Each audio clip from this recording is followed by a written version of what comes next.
Today is Wednesday, May 13th, 2020. It's the birthday of Stevie Wonder. Coming up on Roland Martin Unfiltered.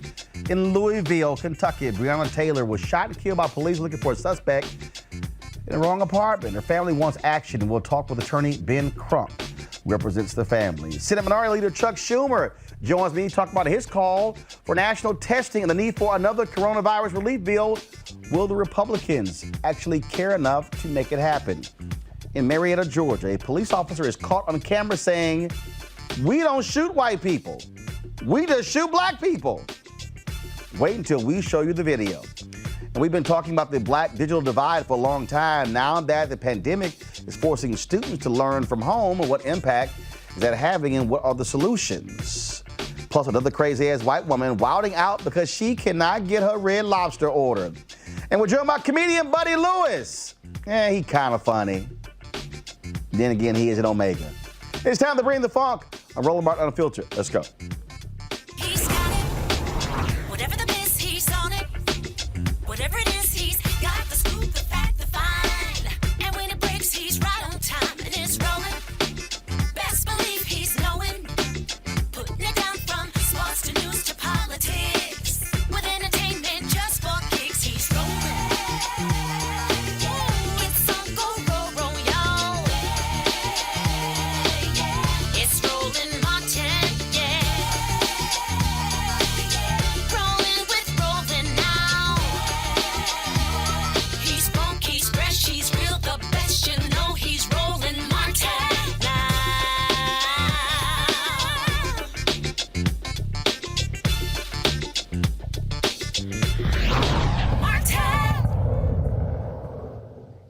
Folks, as of today, the U.S., there are 1,423,000 confirmed cases of coronavirus.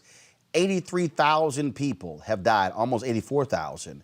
Talk about, man, a stunning number. 306,000 have recovered from the virus. Now, lawmakers are still trying to figure out what they're going to do to help Americans.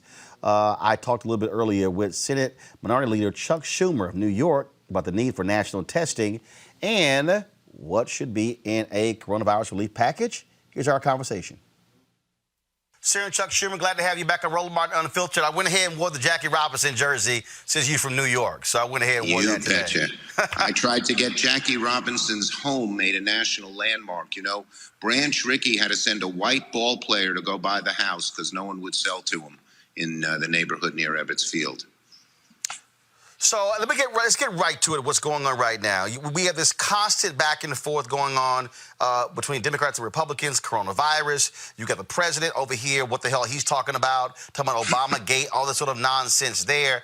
My folks, though, black-owned businesses, people out there who've lost their jobs, black unemployment sky high, unemployment for everybody sky high. Now you have what the House is doing, Speaker Pelosi, for a new bill. Now you got Republicans who all of a sudden now care about the deficit, but not when they had the tax cut.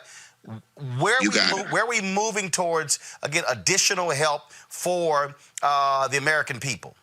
Well, listen, Roland, the crisis is the greatest crisis we've had in decades. People are losing their homes. You see cars lined up for miles to go to food banks. People who've never had to go to food banks before. People are losing their jobs. Small business people who have struggled to create a business are losing them.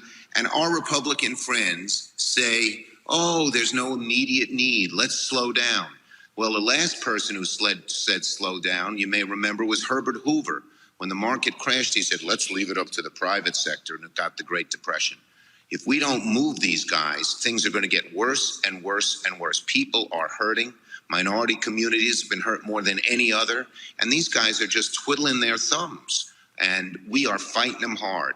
We need public pressure to tell that we need help.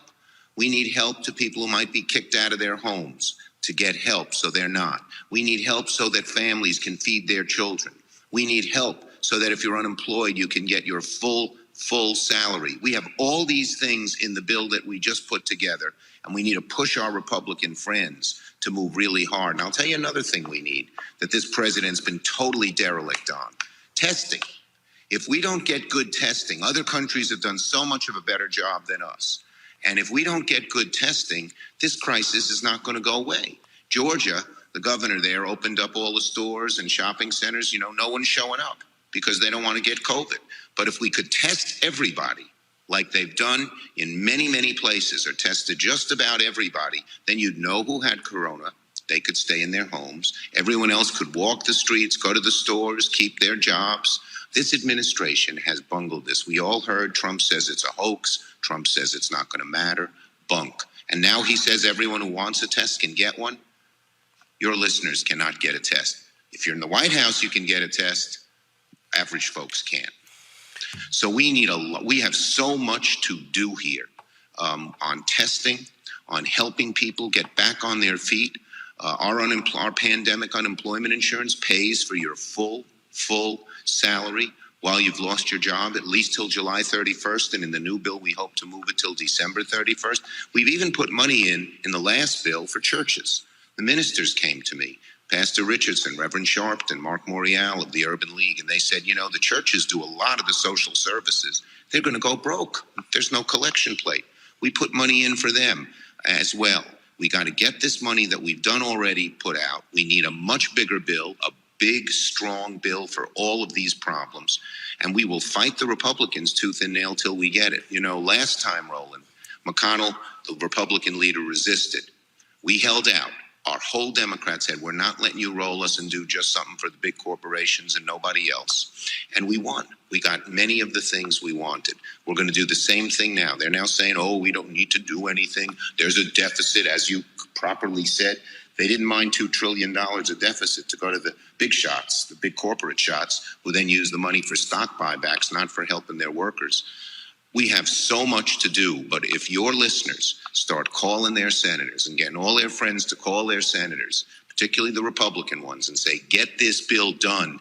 America's in crisis. We can get it done again. Where I sit, what I still just don't understand what the issue is how you do not have a central understanding of the whole process. Yesterday, I had the president of the National Funeral Home Directors on.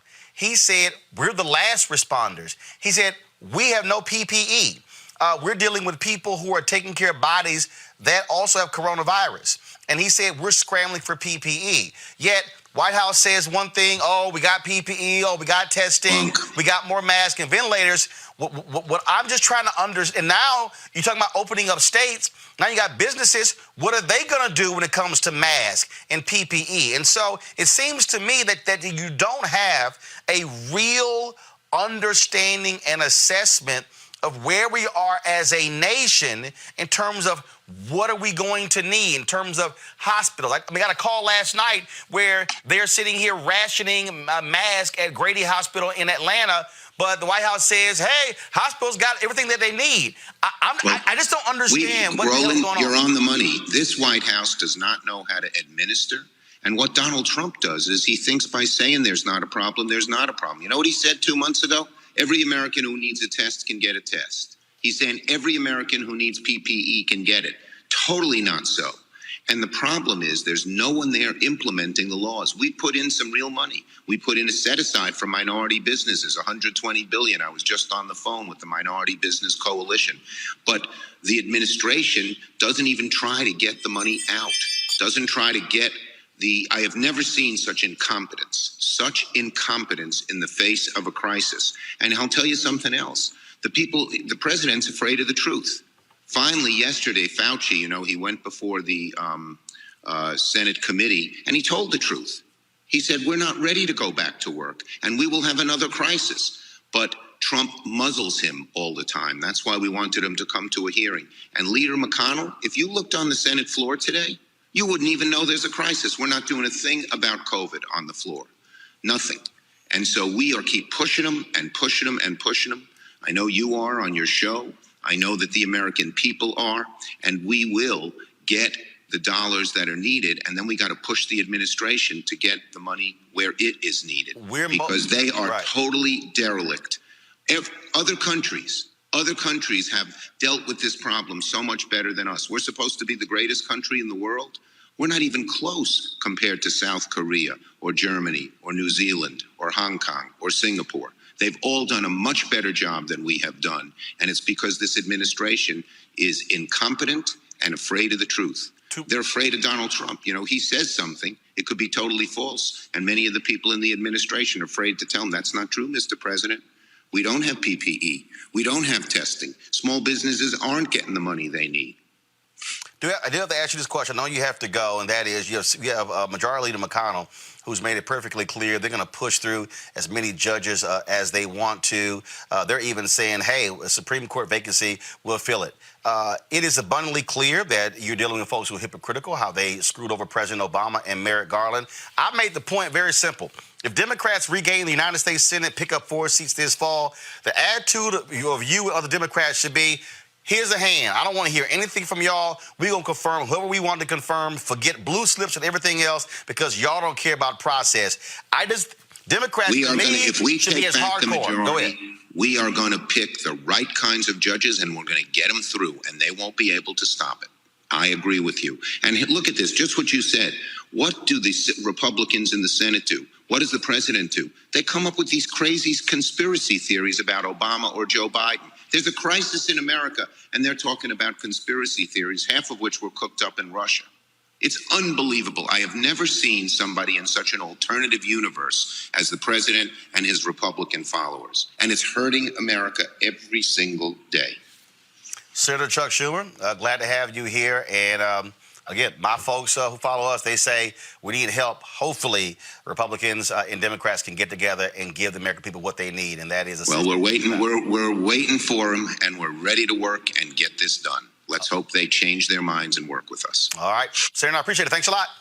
Thanks, Roland. All right, folks, let's introduce our panel. A. Scott Bolden, former chair, National Bar Association Political Action Committee. Lauren Victoria Burke, National Newspaper Public Association. Mustafa Santiago Ali, former senior advisor, Environmental Justice, EPA.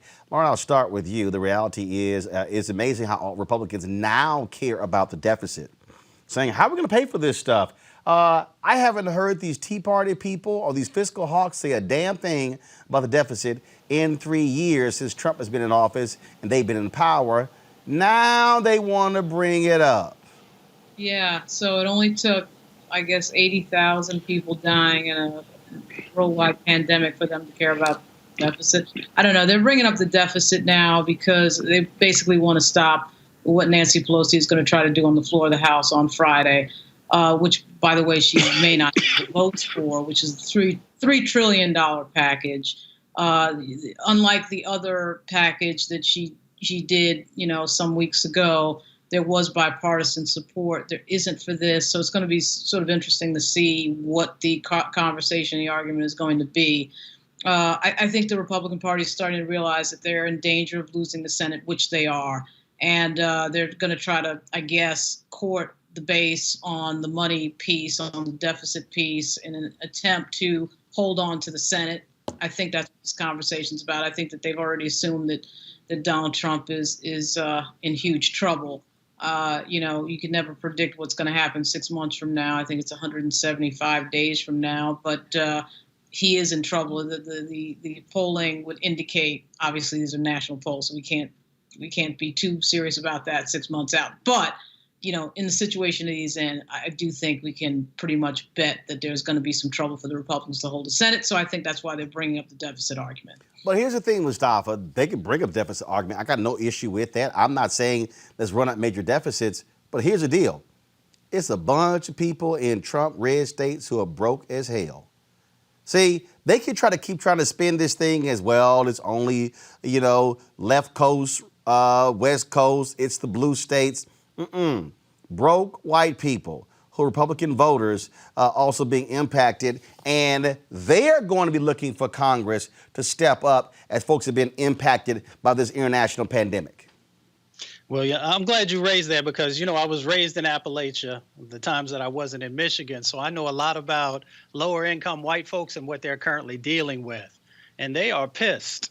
They're pissed because many of them know that they can't afford the homes or the apartments that they're currently living in. And some folks are, getting kicked out. They're pissed because some of them are also essential frontline workers. And, because they are lower income, they're working in fast food restaurants and other places that are helping to, provide some of the needed things that folks are looking for. And they're also pissed off because, they themselves often have a hard time finding food and other types of things. So he has actually forgotten a part of his base, and it's going to come back to bite him. So, Scott, go to you. Bottom line is what we're dealing with is a financial calamity, and people need help, and they're looking to Congress and the White House to help. Yeah, the other thing is you're absolutely right. They fool, the White House and GOP fool poor white America.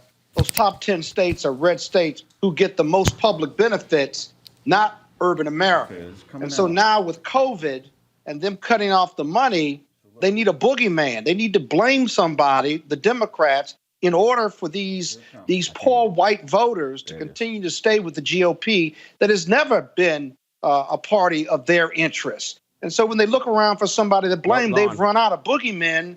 And so the voters, those poor white voters in Appalachia and other poor parts of this country say, well, who are we going to blame? Well, you can't blame Barack Obama for this. And that's where the angst is going to come from. All right, then. So here's the deal. Liberals are now saying that the bill is not strong enough. Lauren, they're saying Pelosi, she's just falling for the GOP okie doke again. But look, the reality is this here. Republicans control the Senate. In order to get a bill, you're going to have to do something that appeals to the other side. But what do you make of them saying that the bill is not progressive enough? They're actually correct. So there are some things that should have been mandated in the bill that were not mandated in the bill. I actually think you should start big you should start big and then go from there when you, quote, negotiate with Mitch McConnell, which is, of course, in fat quotes, because there is really no negotiating with Mitch McConnell. But I do think you should start really big. And I think the complaining has been that she did not really whip properly, involve everybody that needed to be involved properly in the conversation. This is a new IB. Some 2,000 words and nobody's read it. No, that's the old one. I bought that. Yesterday, and now they're supposed to vote on it, Friday. So that's a problem. I think the left wing does have a point, but the fact of the matter is there does need to be some But Lauren, why doesn't she just go big? She's got nothing to lose. She's got the votes. She's got the vote in the House, but of course she doesn't have votes in the Senate, and of course the president has to sign it. Remember, with the other bill, Trump did come out and say, look, I am going to sign this. And that's where the conversation sort of started. He wanted that bill. So McConnell was out of the way. You don't have that. You got to get it through your caucus, which, by the way, she may not have the votes in the House. So that's another. Hey, Roland, here's a question. Where are they getting all this money from? I mean, it's almost like a bottomless pit. Are they just printing money, or do they have a backstop for it? They can print. That's what they're doing. They're printing. They're just printing money. That's right. The Treasury's printing money. I mean, that's the advantage that the federal government has that the states do not have. They can print more money. But doesn't that lend to inflation and all kinds of other economic and financial risks for the country long term? Right. It does cause inflation after a while. But for right now, everybody's in such a panic. Obviously, it's an unprecedented situation with 80,000 people dead. So, I'm actually surprised they got the Republicans to do as much on the last bill. I was so impressed by that. But some of that is the November 3rd issue. No, I think you're absolutely right. And, regardless of how they're printing the money, the reality is that people are still hurting, and they can't print enough money to support these people who are hurting and losing jobs. I mean, people are being furloughed. They're being laid off. The jobs report for next month and the amount of employment claims for this past month are going to be overwhelming. Sometimes I think you can't print enough money for that, Lauren. Look, here's the deal. Well, here's the deal. Republicans. Here's where Republicans are going to be in trouble. They control the White House. They control the United States Senate. And as long as if unemployment is continuing the way it is, the reality is here because of testing. People are not going to be running back out there trying to go back to work. You're going to continue to have these promises. And look, you can open the doors. You can bring in these businesses back. But if customers don't show up, if people don't go to restaurants and bars and movie theaters, if they're not going to places that you're opening up, guess what? The businesses are going to be pissed off saying, wait a minute, I got 9 people on my payroll. I got no customers coming in. I'm not going to lay them off. I got to shut my doors. And so Donald Trump can try to play this Obamagate. Oh, is everything else in the world? No, player, you said I'm the only one who can fix this. That's right. Now He's run out of boogeymen. Right. He's run out of boogeymen. I mean, now he done went back. Let me blame the black guy, Mustafa.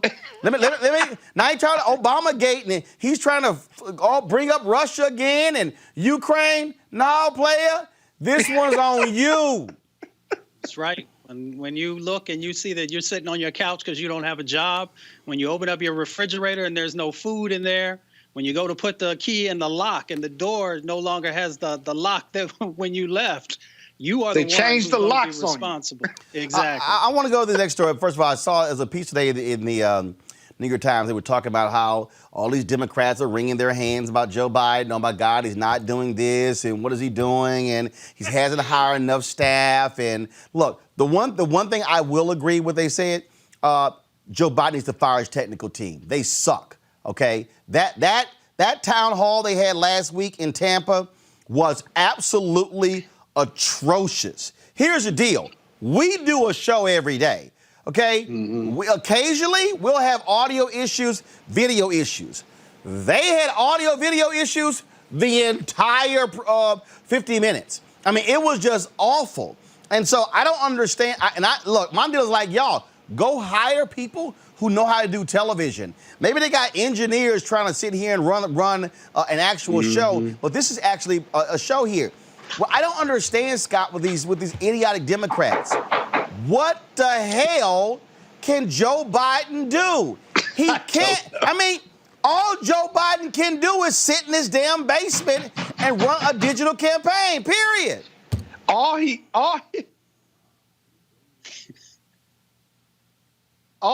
needs to do, it's on a silver platter. He's not short of money anymore. Hire the people, do what they're supposed to do, and demand excellence. How hard can that be? He's running against Donald Trump.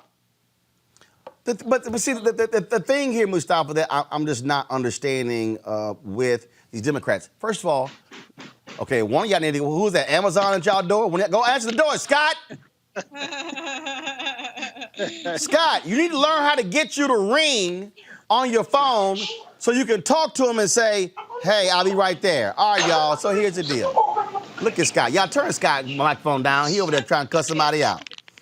All right, Mustafa, here's the deal. To me, this is real simple. This is real simple, okay?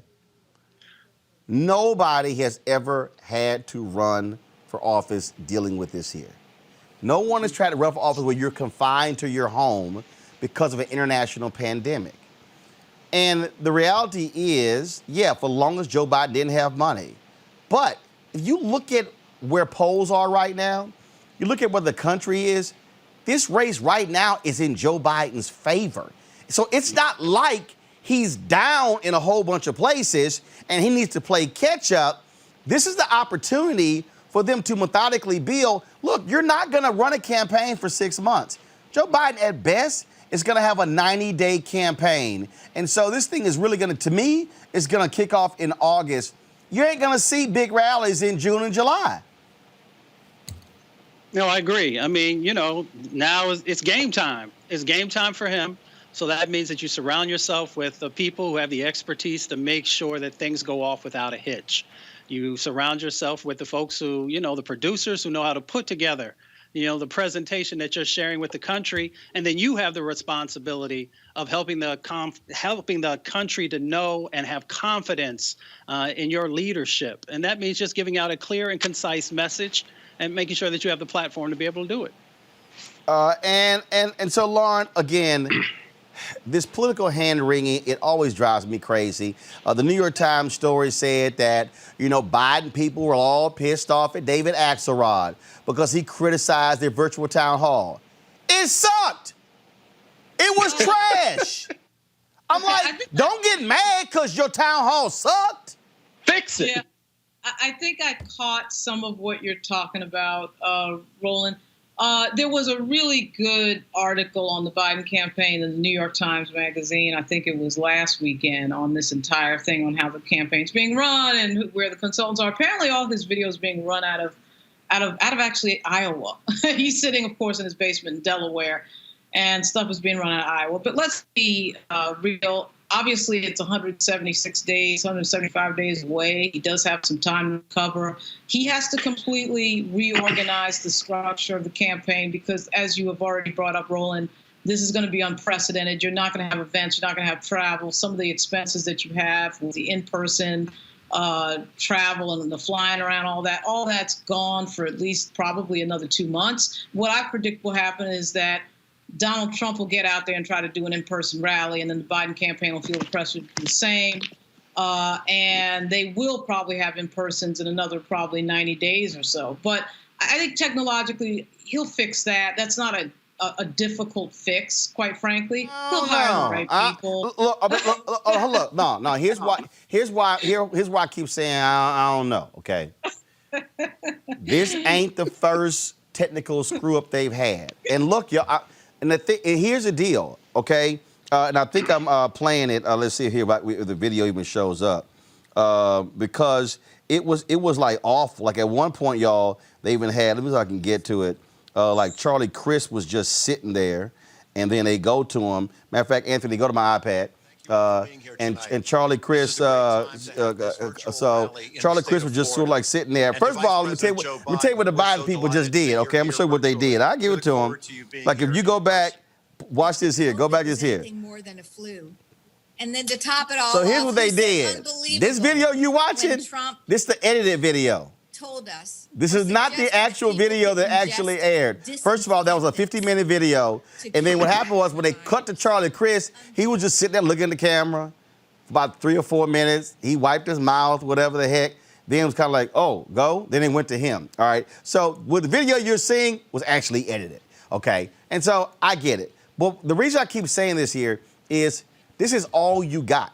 There are people right now who are doing what we do on Instagram, on Facebook, and it's actually working. I would say that Joe Biden's team, y'all got to step this thing up, because if this is the only way you can campaign, you can't screw this up, because it further it actually reinforces the notion, oh, we got a bumbling idiot who's running against Trump. That doesn't look good for a 77-year-old Joe Biden. I'm just serious. It doesn't. I mean, I'm sorry. Actually, I predict that it will definitely get better. But, obviously they went from in-person to all the advanced teams, all that stuff, to now everything is virtual. Everything is sitting, or everything is a two-shot, with somebody on GMA. I mean, he just did Stephanopoulos the other day, obviously did Morning Joe. So he'll have to, he's going to have to convert to what is an earned media campaign for the next 60 days. And I do predict it will get better. Well, I hope so. But again, if you look at the conditions right now, they actually favor Joe Biden. And so the conditions favor that. I still, look, I get the whole deal with the campaign staff, but I'll be honest with you, Scott, what really needs to be the case here is that if you are the Democratic Party, if you're the DSCC, you're the DCCC, you're the Democratic Governors Association, you're Emily's List, you're Priorities PAC, you're all of these different people, what you should be doing is connecting with grassroots organizations to say, what are your digital plans to mobilize and organize? Because campaign is one thing, okay? They can respond to stuff. But you got to be able, if you can't go door to door and the normal things you do to attract the vote, that's what they better be doing. How are they putting money into digital platforms? How are they putting money in Black digital platforms to reach your targeted consumer? So it can't just be, well, the campaign infrastructure, DNC, as well as these other groups have better be saying, wait a minute, what we normally funded on the ground stuff, no, you can't fund boots on the ground. You now got to say, where can I reach people who are reaching people via email, via text, via live streaming, via all kind of different ways technologically? Well, the boots on the ground have got to be virtual now. Because remember, there's only one fundamental rule to winning an election. You got to be able to count and get one more vote than the next guy. Okay, so we got COVID. So what you're really saying is they need to put boots on the ground, but virtually. And if you can't do a town hall meeting, I worry about the fact, can they do this virtually and count their votes? 3 days to a week out, no matter how big a campaign is, your team ought to have a good sense where your votes are coming from, what your GoTV is, and you got to get them out to vote and count your votes. Y'all ought to be able to tell you whether you got a good shot of winning or whether you're going to win hands down. And we got time to figure all that out. But he needs an A team, if you will. Roland, maybe you ought to submit a proposal to be the production company for Joe Biden and the Dems and see what they say. No, I'm doing exactly what I'm doing right here. I'm good. I ain't never worked for a campaign. I don't plan on working for a campaign. Oh, but it does, just like Mustafa, folks are like, man, why you all bothered with bad audio in the versus battle? Because I can't stand bad audio. Damn it, I can't stand it on my show. If like it's a screw up, somebody getting cussed out. And I'm just simply saying, if you're running for president of the United States and your people don't know how to switch to somebody saying, hi, you're live, talk, guess what? You got a damn problem. Right. Preparation. When Michael Jordan stepped onto the court, everybody knew their role. It had been run 1,000 times for each one of the plays that was going to happen. And if something went wrong or someone moved out of position, somebody knew where else they needed to be. So there's no reason for anybody who's running for a major national office not to have that in place. And I just want to add one other thing to what we were just talking about. there still are a lot of black and brown organizations that are on the ground that are not receiving the funding, just like they have in the traditional set of campaigns, where they often get resources at the last minute and are expected to do miracles. We've got the exact same thing currently going on now. And a lot of organizations and youth organizations have expertise in actually being able to do things on a virtual platform. So I'm hoping that folks who are listening, especially if they're involved with the campaigns, will begin to reach out to those individuals and those organizations if they're serious about winning. And I'll just give just this one last thing to the Biden people. Okay. When you're having these live events, you need to have somebody who's a host. Mm-hmm. You need to have, he needs to be treating these rallies like you do a broadcast. And that is, if you toss to somebody and there are glitches and it's bad audio, you bring it back to your host and then you stretch. That's what you do. That makes all the sense in the world. I'm telling you, the Biden campaign should be treating these virtual events like you do a newscast. Have you a host, the person who can toss and keep the thing moving, because just like this show right here, Scott, when people were knocking on your damn door and you weren't responding, it was kind of like cut from Scott. We're gonna move to Lauren, go move to Mustafa. And look, that's what you do. And so that's one of the things they should do. But I'm just simply saying, you make your campaign look bad when you tout this big virtual digital rally, and then when they watch it, it's buffering, it's stammering, and you got this big old thing where Joe Biden's walking in with the aviator shades, and he goes, am I on? Am I on? Am I on? Okay, you make your candidate look bad.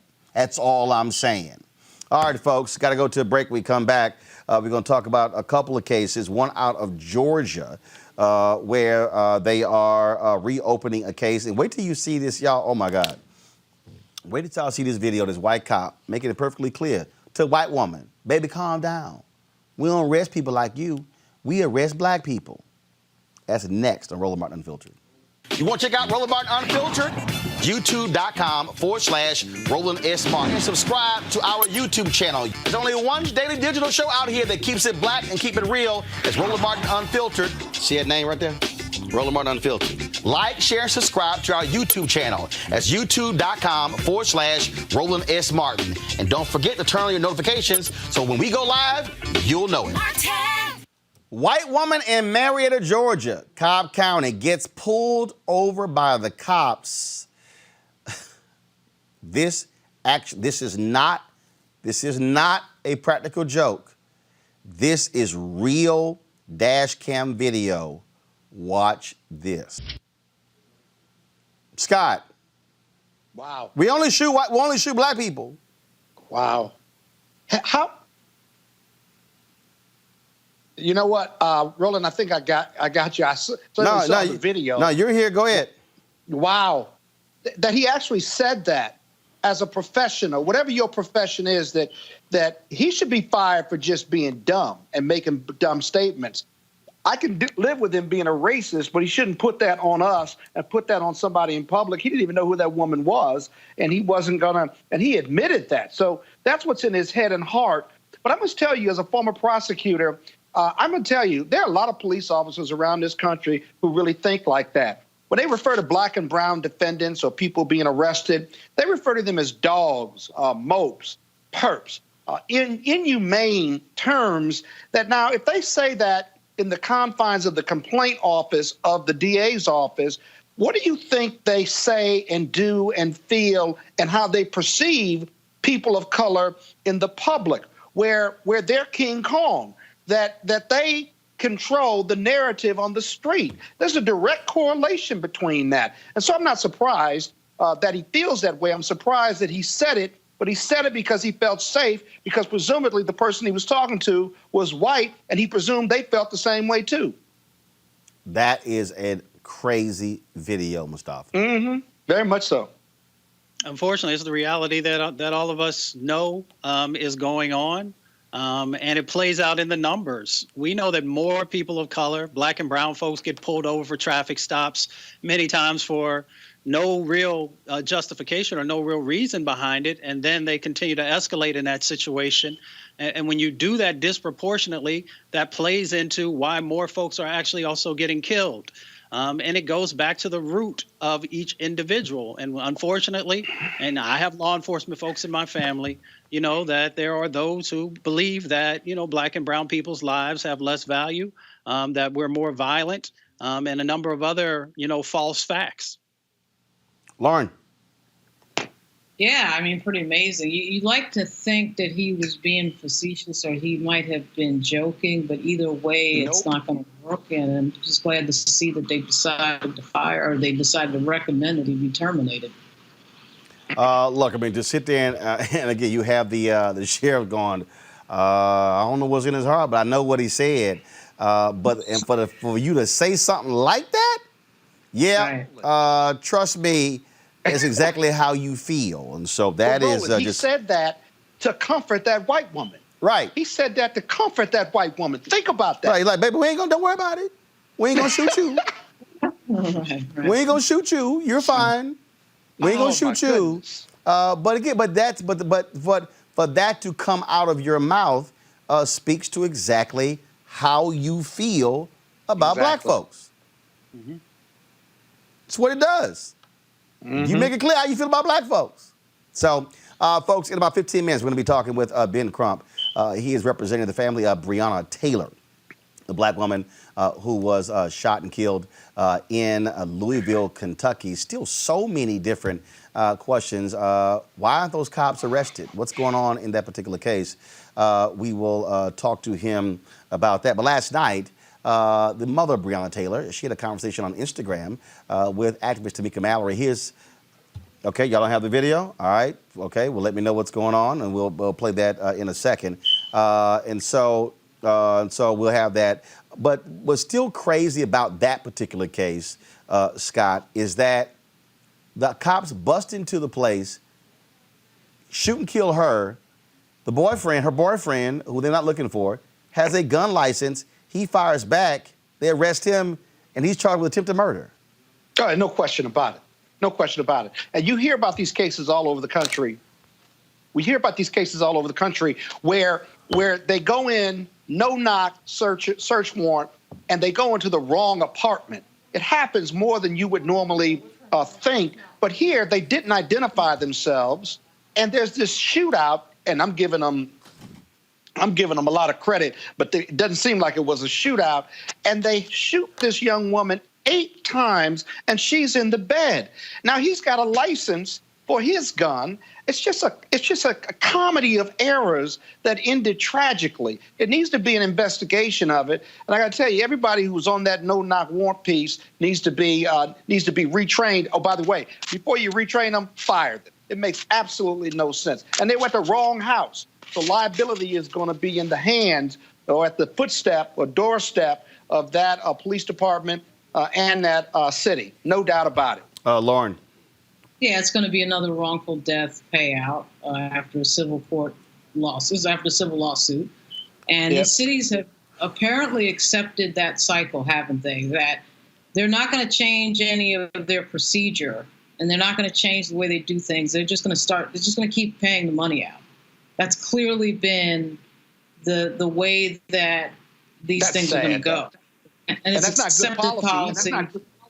And apparently, though, that's their thing, that we're just going to pay the money out and not. Were these plainclothes? These were not uniformed officers? I don't know. I don't know the particulars in terms of those officers, what they were wearing, how they were dressed. So it seems that's another reoccurring fact on these stories, that particularly the ones that are outside, not so much a no-knock situation, but, a lot of situations where undercover police have some sort of confrontation, and there's no way that the person they were looking for could know that they were law enforcement unless, of course, they announced. And, of course, they always claim that they've announced. But when somebody's coming up on you with a weapon in an aggressive manner, if you have a weapon, you're probably going to reach for it. So it's an interesting thing. Yeah. A lot of cases involve plainclothes officers. If you busted my crib, I don't know who the hell you are. Right. It's a good bet I'm probably going to grab my gun. particularly in a jurisdiction where it's easy to carry and easy to own a firearm, like Virginia. And remember, even if they don't have a uniform on, it's dark. It's at night. And though the fatigues that they wear are dark, you come in with your badge, you announce, and you do the no-knock. It's just simple training. I've been on no-knocks in my legal career as a prosecutor, and I constantly had to remind the police who were going in, they were going in first. You got to announce, right? And you got to look for weapons, but you can't go in guns blazing. And you know what? A lot of the police officers are just wired that way, differently, versus cautiousness. Yeah, but we should also highlight the fact that there have been, I think it was 3 or 4 neighbors who said that, they heard what was going on and that the police didn't announce that they were police. So that's right. One. That has to be ground truth, of course. And secondly, going to Lauren's point, is that unfortunately in these payouts, they've been anchored to taxpayer dollars instead of the budgets of the police departments being responsible for these payouts, and maybe even the pension plans that the police officers have. Maybe that would then motivate folks to stop protecting certain folks when they do negative types of things inside of our communities and other communities. I believe that, on one side of the legal paradigm, that of course we continue to work on the laws and push in that direction. But I found over my career, when you hit people in the pocketbook, sometimes that changes behavior faster than all the other tools that we've tried to utilize over the years. Hey, Roland, one other thing. How hard is it to go to the right house if you've done a criminal investigation or a drug investigation? You got to cross-check, double-check, quadruple check. Do we have the right place when you're going in on a no-knock? It's not that hard. And police officers who have done this in certain departments who have failed at this and gotten into this situation, they now have new programs or new rules where they're cross-checking up until the time they go in so that they have the right place, because they've suffered. The city has had to be liable for these awful, horrible mistakes.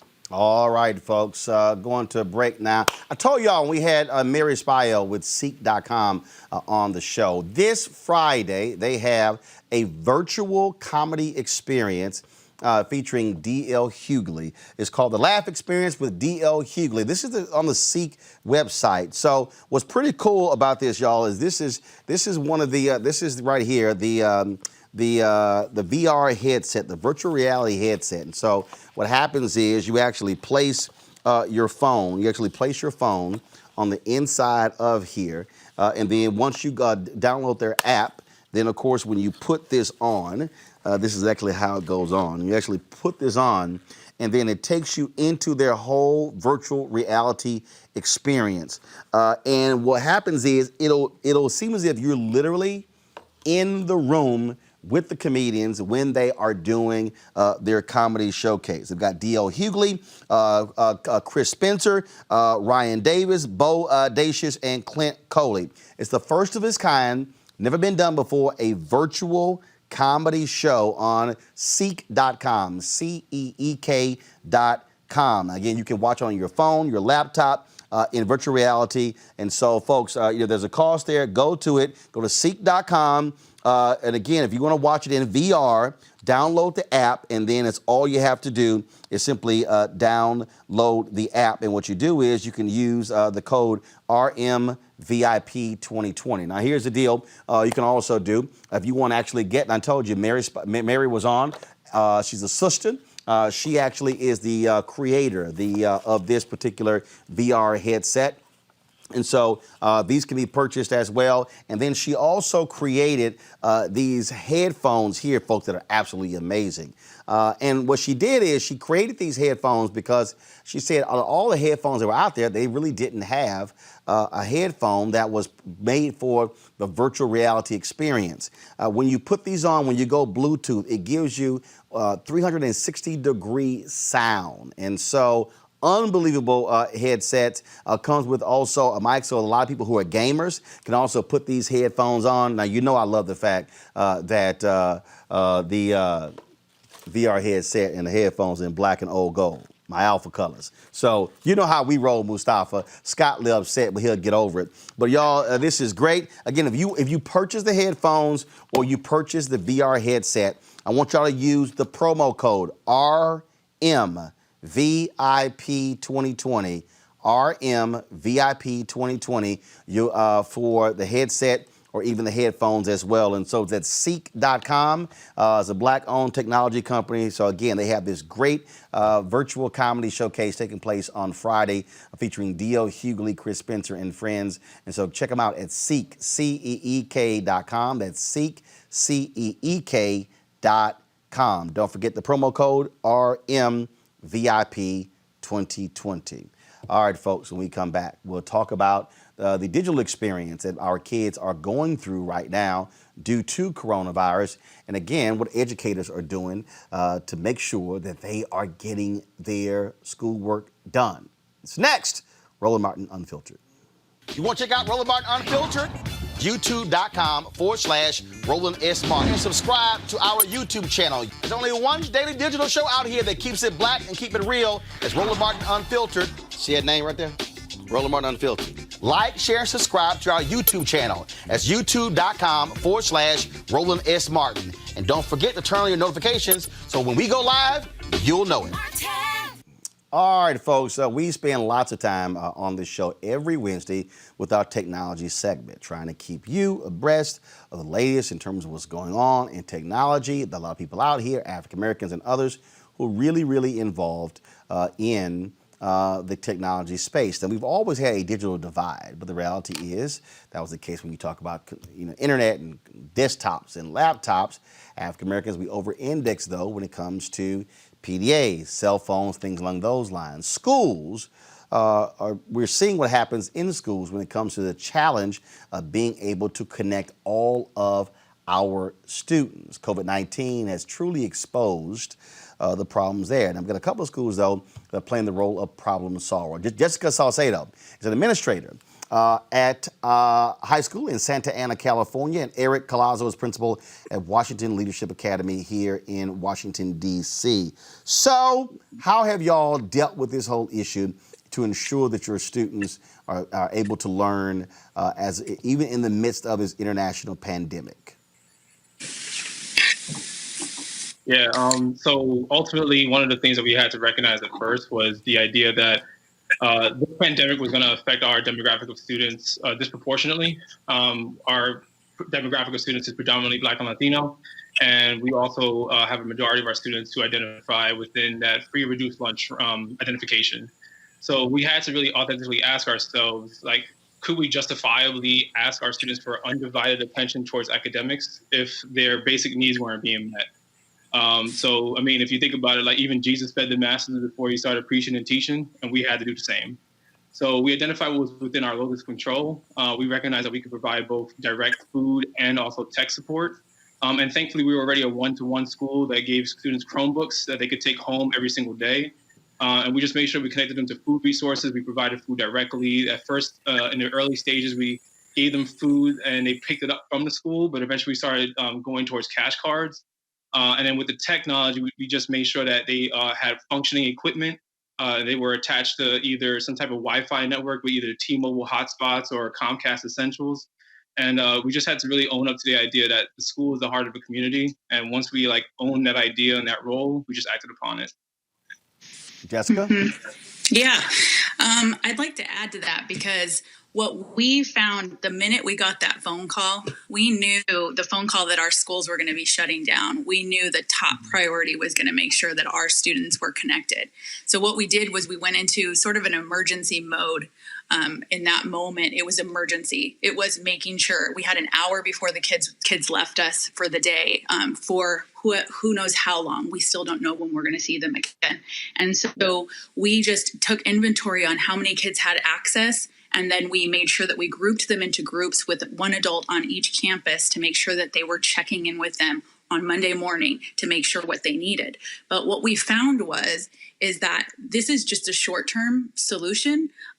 while our students, we've been delivering Wi-Fi to their homes, while I've been on phone calls with parents trying to connect them to 2 months free of Wi-Fi, we found that this is a short-term solution, and we need something more long-term for our students to make sure that they have access. This has been affecting our students long before the pandemic. It's just, our eyes are just more open now to what's actually happening. And then as we're watching this pandemic happen, it's even furthering the divide because a lot of our family situations are changing. Internet is being shut off. And so we're having to continually every week make sure that our students have access. And so that's just an emergency mode. But what I really want to have happen is for us to not forget this when we move back into going back to school, not to forget what we're seeing right now, because although our kids will be back in school, they go home at night without that access. And then we expect them to come in to school the next day ready and prepared.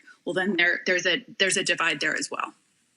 And so one of the things that still jumps out is that these school districts obviously realize they got a problem, but how are they solving it? What did you specifically see, and how quickly did you move to say, we got to close this gap, or otherwise the students are going to suffer?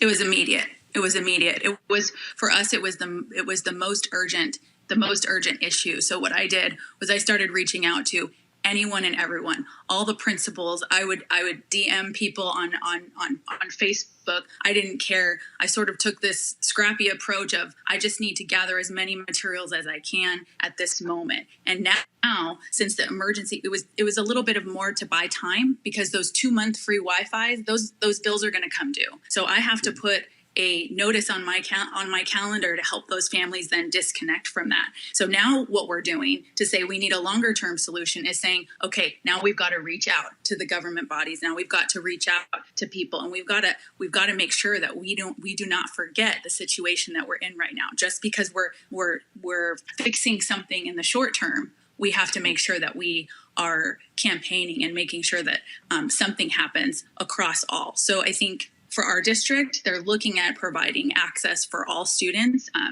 24/7 if you're a student in our district. And that's what I want. Yeah.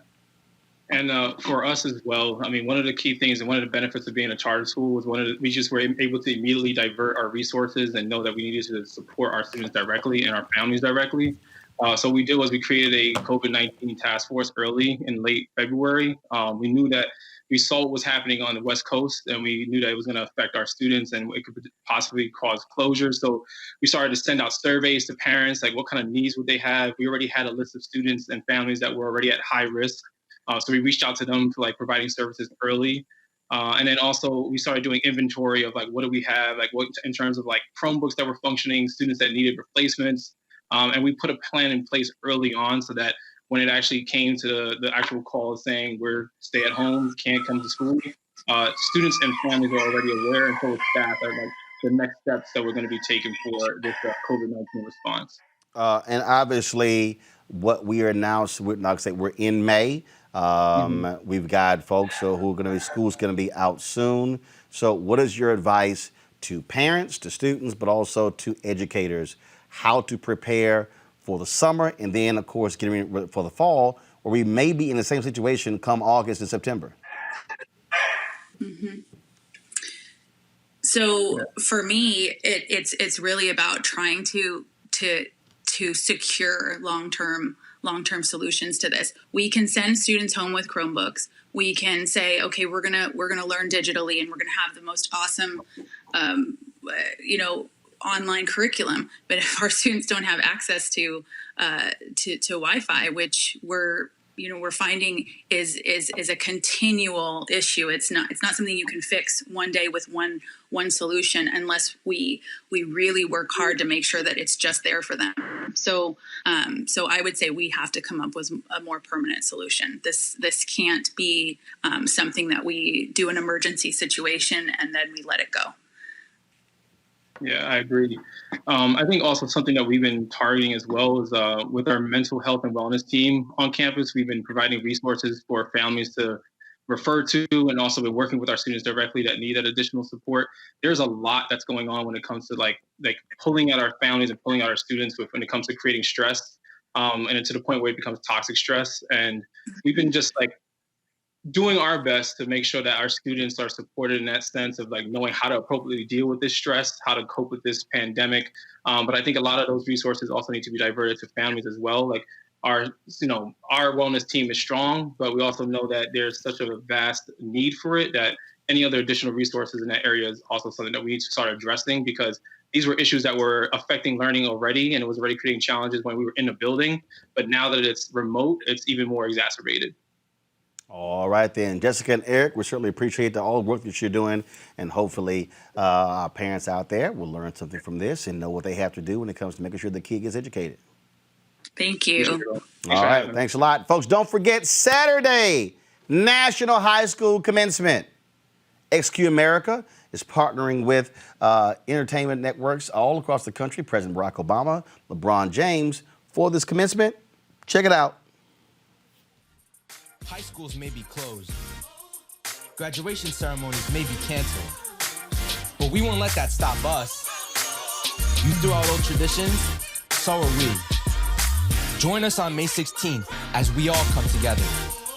Say goodbye to the end of an era and welcome a new beginning with you at the center.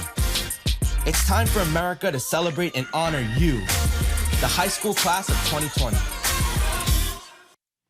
And, of course, that's going to be airing on multiple networks, and we'll be streaming it right here on our Roland Martin Unfiltered platforms. All right, folks, that's what's happening. We told you about the Breonna Taylor story in terms of what is happening there, and just a stunning story out of Louisville, Kentucky, where this sister, this took place in March, in her apartment with her boyfriend. Cops come in, bust into the apartment, shoot her, kill her. Her boyfriend fires at them. He's a licensed gun owner. They arrest him for attempted murder on police officers. They were actually looking for someone else who was already in police custody. Family attorney is Ben Crump, who joins us right now. Ben, welcome back. This is, you had a news conference earlier today talking about this here. The fact of the matter is, this took place in March. Family filed a civil suit in April. The cops involved, are they still on the force? They're still on the force. They're assigned to desk duty. That's it? That is it, Roland. And this young lady, Breonna Taylor, for 2 months, her mother and young sister did everything they could to try to get answers from the Louisville Metropolitan Police Department and to answer why was she executed in her own apartment by police officers who did not knock and announce themselves. She was an EMT worker. She made 911 rescue calls right alongside the police. So they just can't understand how this could happen to her. But when you look at it, so many more lingering questions come forward to want us to mention her name the same way we had mentioned Ahmaud Arbery's name, Roland Martin. She, after they battle rammed her door, busting it open at 1 in the morning, her and her boyfriend Kenny are in bed. Kenny is a registered gun owner. He gets his gun thinking that their home is being invaded by burglars. They call 911, Roland.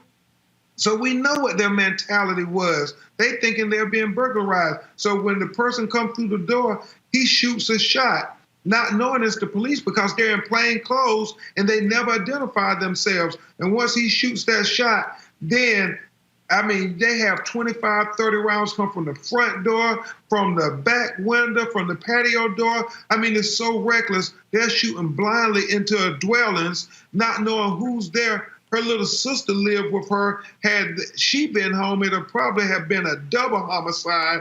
There was a next door neighbor, a 5-year-old daughter, sleeping in the bed. A bullet went in her room, and Breonna's body was mutilated with at least 8 bullets. The funeral home director tells her mother they counted 10 bullet holes. And so it's just so tragic.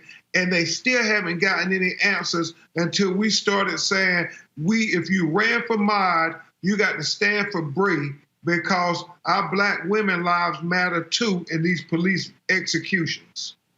This is interesting because I thought the NRA defends legal gun owners.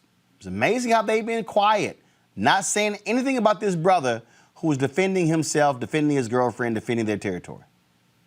Absolutely, Roland. I mean, does the Second Amendment applies to African Americans? I know Attorney Monique Presley and I were talking about we got to frame that part of this tragedy too, because all this brother was doing was trying to stand his ground, protect his woman, protect his castle.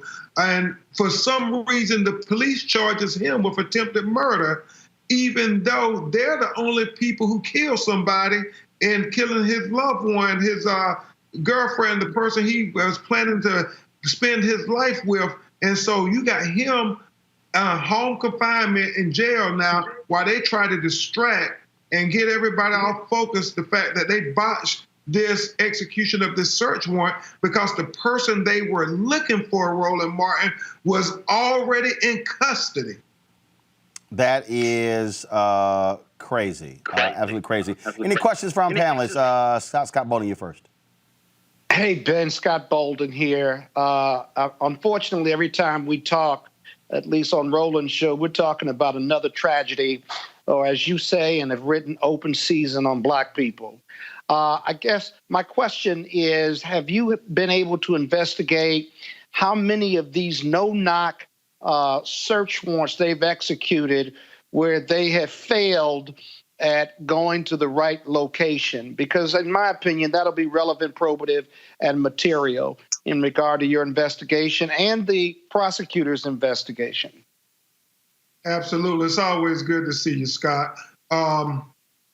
My co-counsels in Kentucky, they have told me about the corruption that they have going on in the Louisville Metropolitan Police Department, the fact that they have done these no-knock warrants on black people at an alarming rate higher than they've done them on white people in Louisville. So that's an issue we're going to look at. And then the fact that they, they keep changing their story, Scott and Roland. At first, they came and they said, well, we knocked and we announced.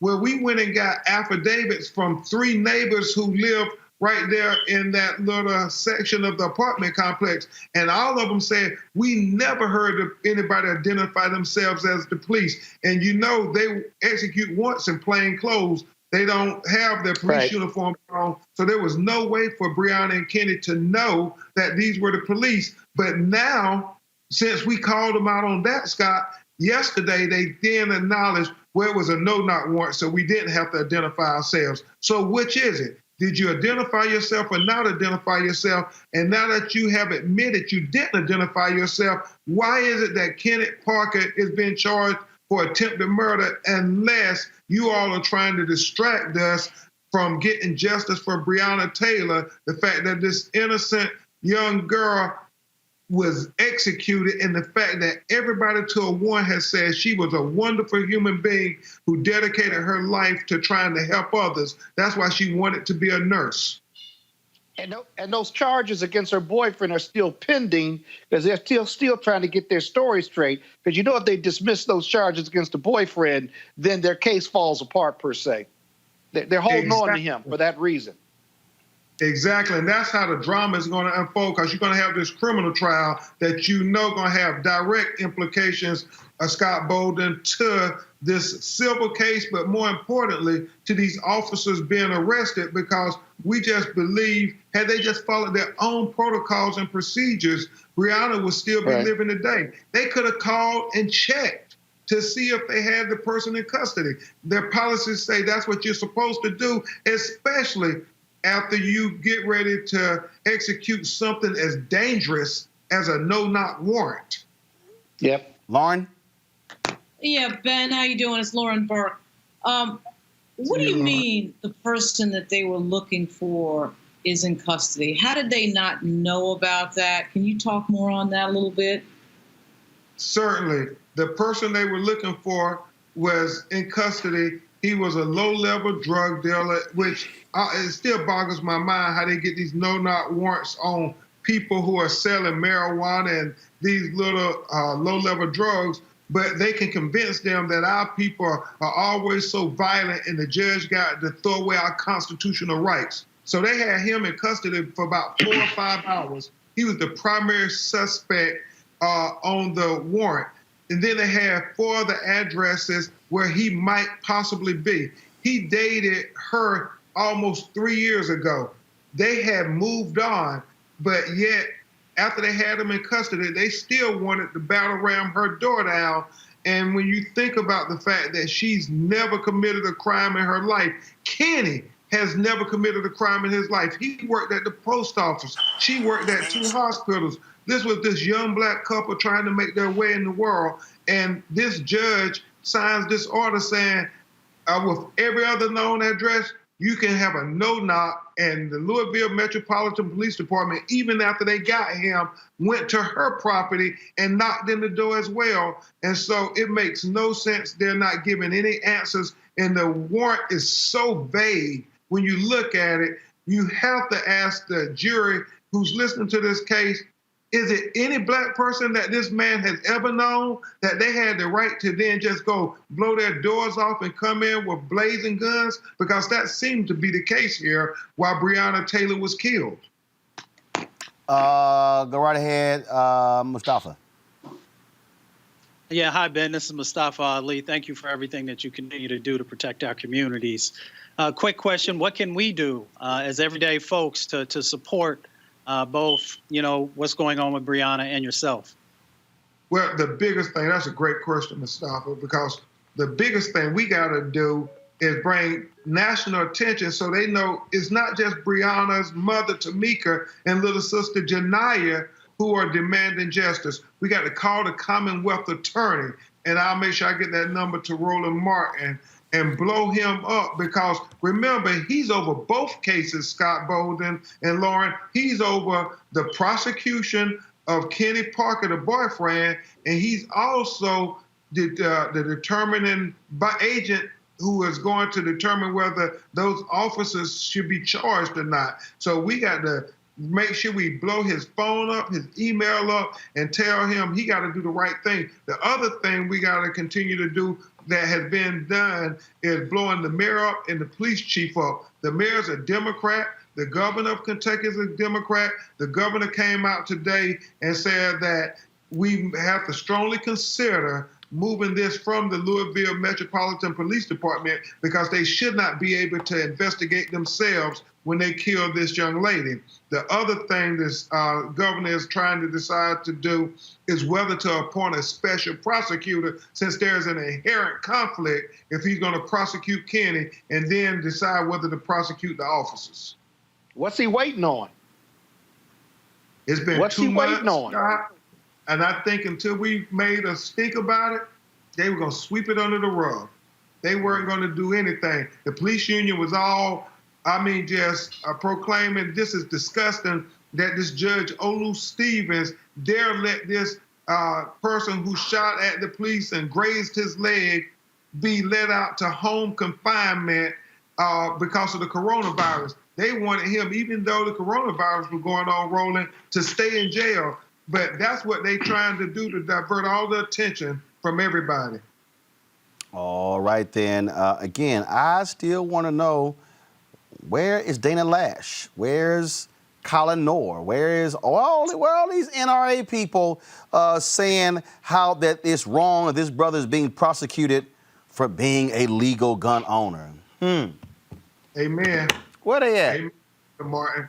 Amen. All right, Ben Crump, we certainly appreciate it, man. Thank you so very much. Folks, if you stand for Mod, stand for Bree.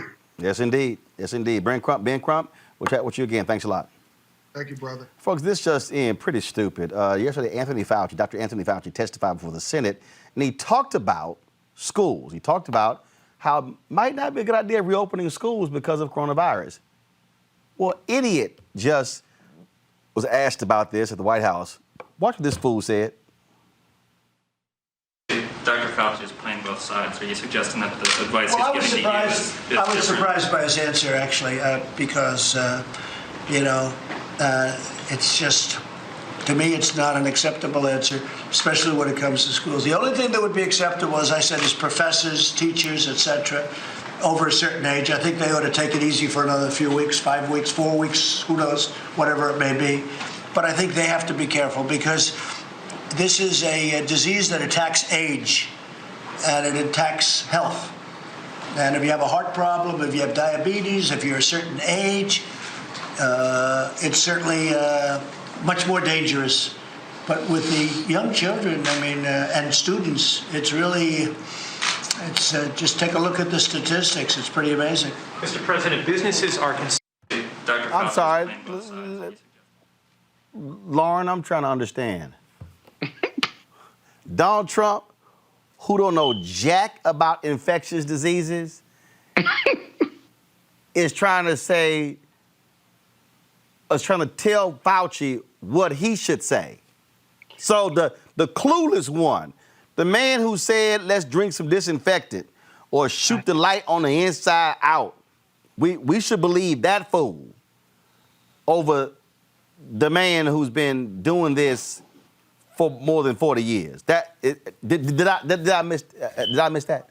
Yeah, because the problem, of course, that Trump has is that Anthony Fauci is not only a doctor, he's not a participant in the PR strategy of Donald Trump.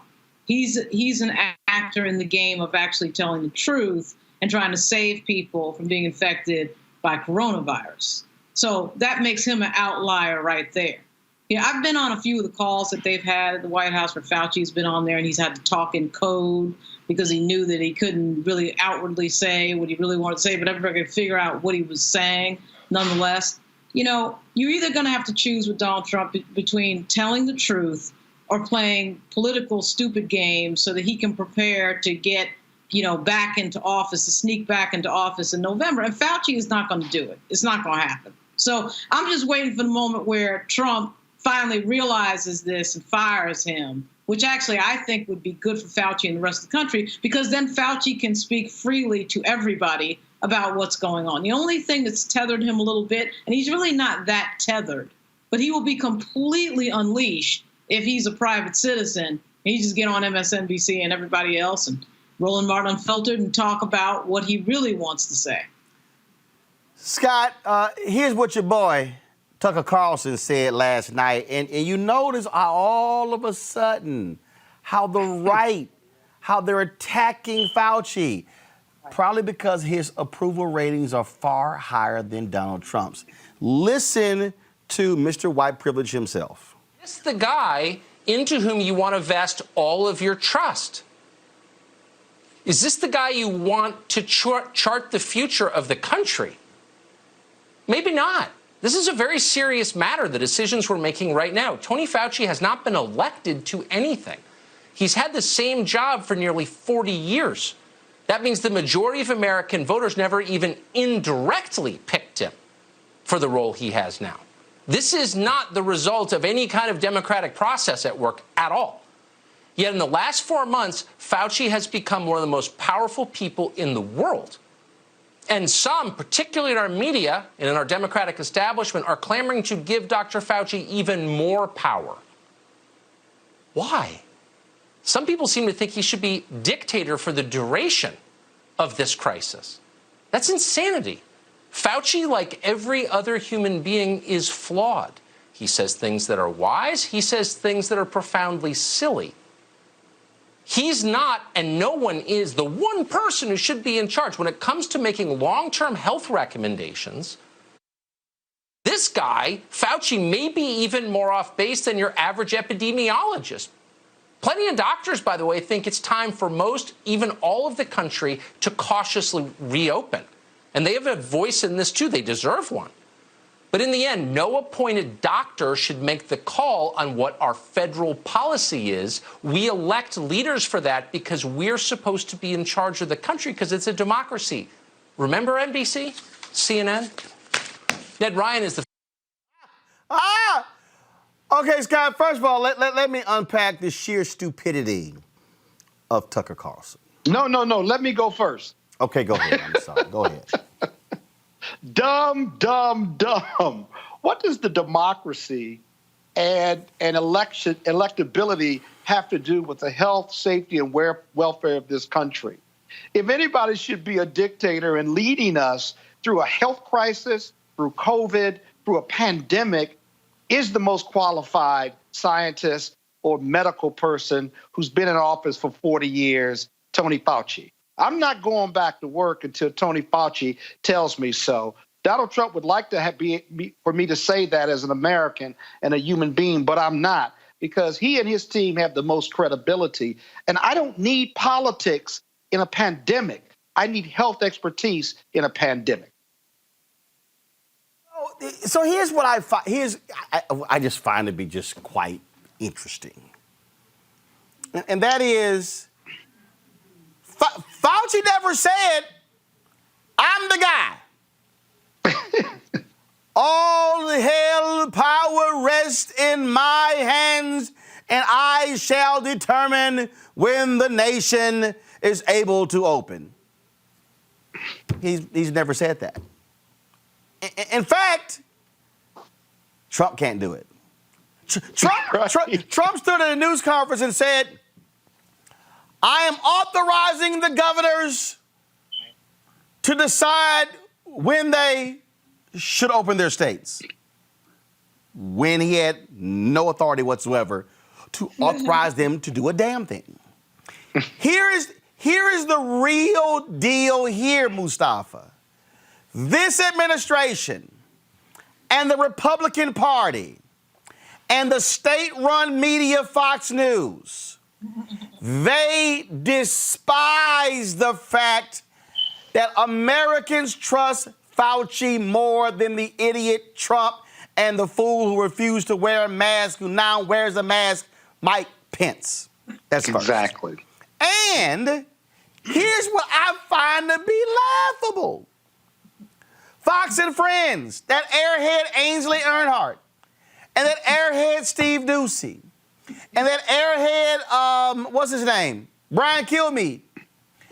They are on the air every day, bitching and moaning, we gotta open the state, when their own network is closed. Okay, let me help all y'all who are watching. The very people who are bitching and moaning about how we need to open the country, their own company is closed. Fox News doesn't plan to. Y'all, Ainsley, Brian, and Steve are doing the show from home. Don't you think you sound like a damn fool by yelling and screaming about what needs to open when your own bosses won't even open your building? Mustafa, this party and that dude sitting in the Oval Office, they hate scientists, they hate science, and so the attack on Fauci is if they can destroy his credibility, then they win. The problem is the American public ain't buying it. Right. Dr. Fauci does everything based on science. He's told folks, he doesn't get into the, these policy conversations, these economic conversations. He's said on air numerous times, that is the expertise of someone else. I know science. I know public health. That's what I'm focused on, and I'm going to give you my best responses based on that. We know that since this administration has come in, they have attacked science at every possible turn. They attack science so that they can then manipulate policy, and they can have policies that fit what their economic sort of paradigm is that they've been operating from and trying to move forward.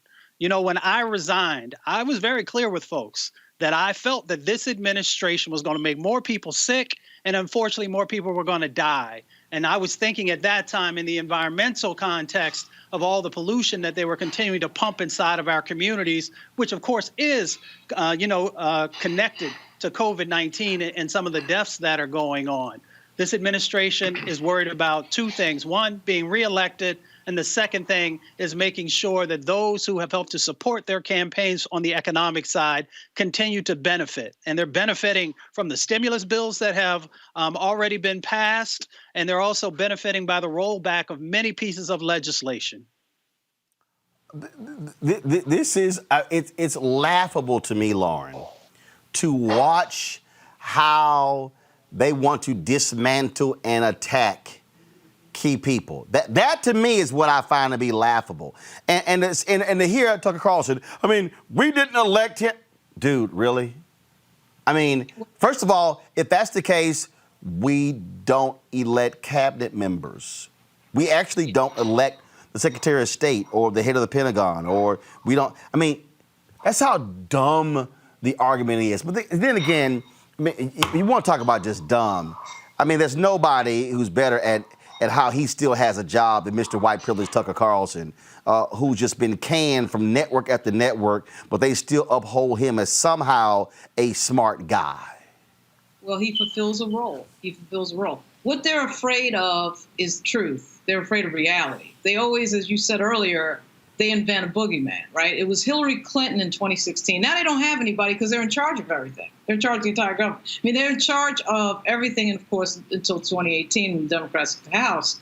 But now they can't create, they can't create an enemy. And that's why the current iteration of the Republican Party is completely vacant. They just have nothing. They have no policy. They have nothing to believe in. Everything is based on hating something. Everything is based on running against something. It's just this ever-revolving, never-ending cycle of having something to fight against. But you have to have that something.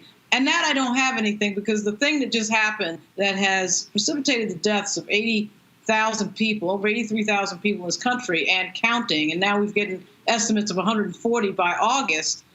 What that was a president of the United States who did not read his intelligence briefing in the back of December 2019, January and February. There's no running and hiding from that reality. There's nothing. Now they're going to try to blame Anthony Fauci. Good luck with that. Good luck with that. You can guarantee yourself, just as you said, Roland, the president noticed that poll that has Fauci over him, because that's the type of thing that always drives him crazy. The only other thing that drives him crazier. Hold on. It ain't even close. Fauci is way over him.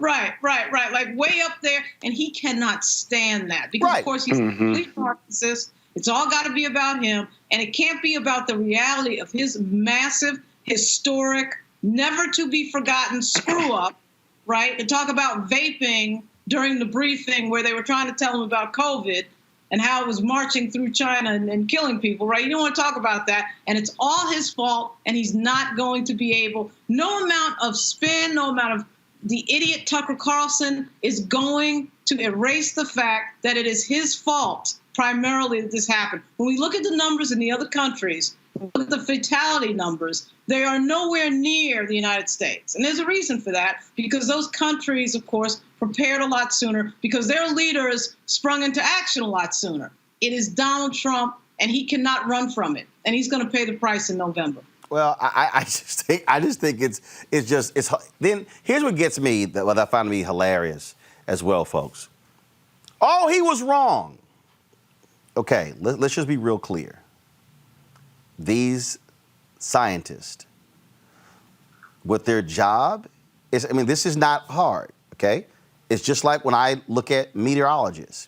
You take a set of facts and then say, this is what we are projecting if these things happen. And then what you then do is you continue to watch that, and then you see how that evolves, and then all of a sudden, if certain things are happening. Right. These are the people who are going, well, I don't understand. Y'all said 1 million were going to die. Yes, 1 million were going to die if we didn't shut things down, if we didn't wear masks, if we didn't wash our hands, if we didn't use Purell. Yes, right. 1.1 to 2.2 million were going to die. But then when they kept saying mitigation, that was the whole point. They are still holding on to, but no. You said 2.2 million were going to die. yes, idiot, if we did not do these things, that was going to happen. I mean, and so it is as if they would rather see the 2 million die than be able to say, you know what? I mean, that versus say, well, you know what? Y'all are right. If these things didn't happen, okay. I mean, that's what's crazy to me. That's what's absolutely illogical to me. And this whole deal of, and then the Rand Paul, like, nobody, like, who are you? Who are you? You're just like one dude. Like, why are we listening to you? You got your ass whooped by your neighbor. We damn sure ain't listening to you. That sector of the Republican Party that you're talking about, Roland, has not been able to face reality since the election of Barack Obama. They embraced this strategy of not wanting to look into the face of reality and truth since 2008. They just can't handle the fact that the world is changing, the demographics in the country are changing. And they put this idiot in office as the answer to Barack Obama, and now that's blowing up in their face. So it is inescapable, and like I said, it's a reality that I think they're going to pay for politically in a huge way in about 175 days. And they're massive liars, Scott. They're massive liars. Like no one. They left nothing. They left you a 69-page plan that you dumbasses didn't even read. Yeah. You know, I'm always amazed. This is the part that is really amazing. On top of everything that's been said, who's listening to these people on Fox News? Easy. And what does it say? Easy, Craig. Hold, Scott. You know, they call you. They don't call me because they know Tucker ain't gonna call me. Brett not gonna call me. Laura not gonna call me. Martha, Shannon, none of them, because no. Roland, every time I'm on Fox, I tell them to call you, man. Dog, they ain't called you yet? Hey, hell no. They damn near singing Erykah Badu. You better call Tyrone before you call Roland. They ain't trying to do all that. But this is what we have to be concerned about. The people who are listening to them and believe. They believe what Tucker Carlson says, which makes no sense. You don't have to have an IQ of 150 to know that what he's saying makes no sense. But 40% of America, or the GOP, listens to that, believes that. More people watch Fox News than any other network, cable or otherwise, in this country on a nightly basis. And what does that say about us as a country, let alone that part of the country that is completely being demagogued, if you will, or being fed lies through propaganda? That says more about America than it does about Donald Trump. And what does the GOP do after Donald Trump? How do they justify and reconcile what they did the 4 years that he was in? It's irreconcilable. And I don't know how they overcome that. Well, it's all by design. People need to understand, this is all by design to keep. Their whole deal, the entire strategy here, Lauren and Mustafa, is to basically say everyone else is lying. Everyone else is making stuff up. Don't believe them. Don't talk to them. Just listen to us. Listen to us, because we got it. And the real deal is these crazy white folks. Let me just be as real clear as possible, okay? Because the numbers are very small of black people, and it's a little higher with Latinos. But what this is designed for is these white folks who listen to talk radio all day. They listen to Rush and Hannity and Savage, listen to all these different people every single day. But see, even on this one, they won't listen to Michael Savage, because guess what? He actually studied this stuff, and he kept telling conservatives, y'all are idiots. The thing is real. No, their whole deal is they worship one thing. The only God they worship is money. They worship the God of money. All they care about, money. You're costing money. It's the economy. Look at that fool Dan Patrick in Texas. Oh, I would rather give up my life to secure the future for my children. So, fine. You go kill yourself, knock yourself out. But, my parents are 73. I would like for them to be able to live longer. But again, that's how these people think. And it's crazy, Mustafa. They're crazy. Yeah, and I mean, going back to Scott's point, revisionist history. That's how they deal with the situation. They continue to change the narrative each and every time, even when you have videotape or you have hard facts. folks just continue to do revisionist history. And until we, continue to make sure that there are platforms where people are actually getting truth and information on a consistent basis. So again, I grew up mostly in Appalachia. I remember when folks started buying up AM radio stations and they began to put out messaging that were played again and again and again and again. And that stuff starts to seep into you and you start to believe things that maybe you normally hadn't believed in the past. And that was a brilliant strategy from the Republicans in purchasing all of those entities. And they got Reagan to get rid of the fairness doctrine. That was the key. The fairness doctrine opened the door by getting rid of it for them to say whatever the hell they want to. And that's why, and I'll go ahead and say it.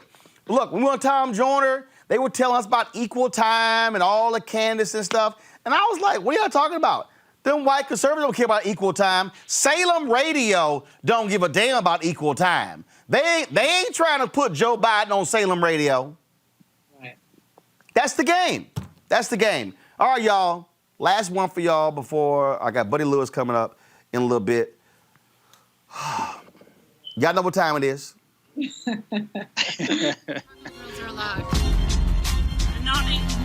white. I got you, Carl. Illegally selling water without a permit on my property. Whoa! Hey! Give me your You don't live here. I'm uncomfortable.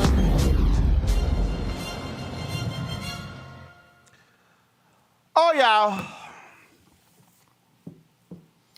Now, my wife really love her some Red Lobster. Gabrielle Union love her some Red Lobster. Then Beyonce dropped a Red Lobster line in one of her songs. But on Mother's Day in York, Pennsylvania, this white woman here, this Becky, this Karen, lost her ever-loving mind and almost got her ass whooped by Tiffany. Let's fight now. Anybody got a job? Call 911, somebody. Get out! Get out! Get out! Get out! Get out! No! Stop it! Hey, what's going on? Get out my motherfucking body back! You will get it! Get out! Get this bitch off me! No! Get out! Get out! Stop it! Get her off me! I am coming in and I'm getting my refund! Come on. There's a ticket on the doors right next to the computer. I want my money refunded!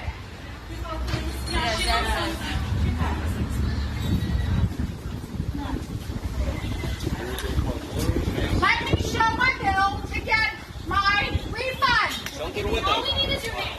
That's all we need. Kathy Hill! Kathy Hill, you will get your money back. When? Like, remember the bank here. You ain't coming in, though. I know that much. No, we gotta go. You get your motherfucking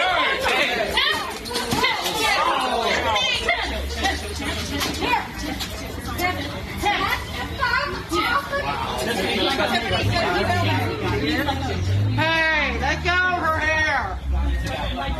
Let go of her hair. Hey, calm the fuck down. Stop! Yeah. Stop! Stop! That is enough! Stop. I was assaulted and I have a whole crowd to you. She's been shoving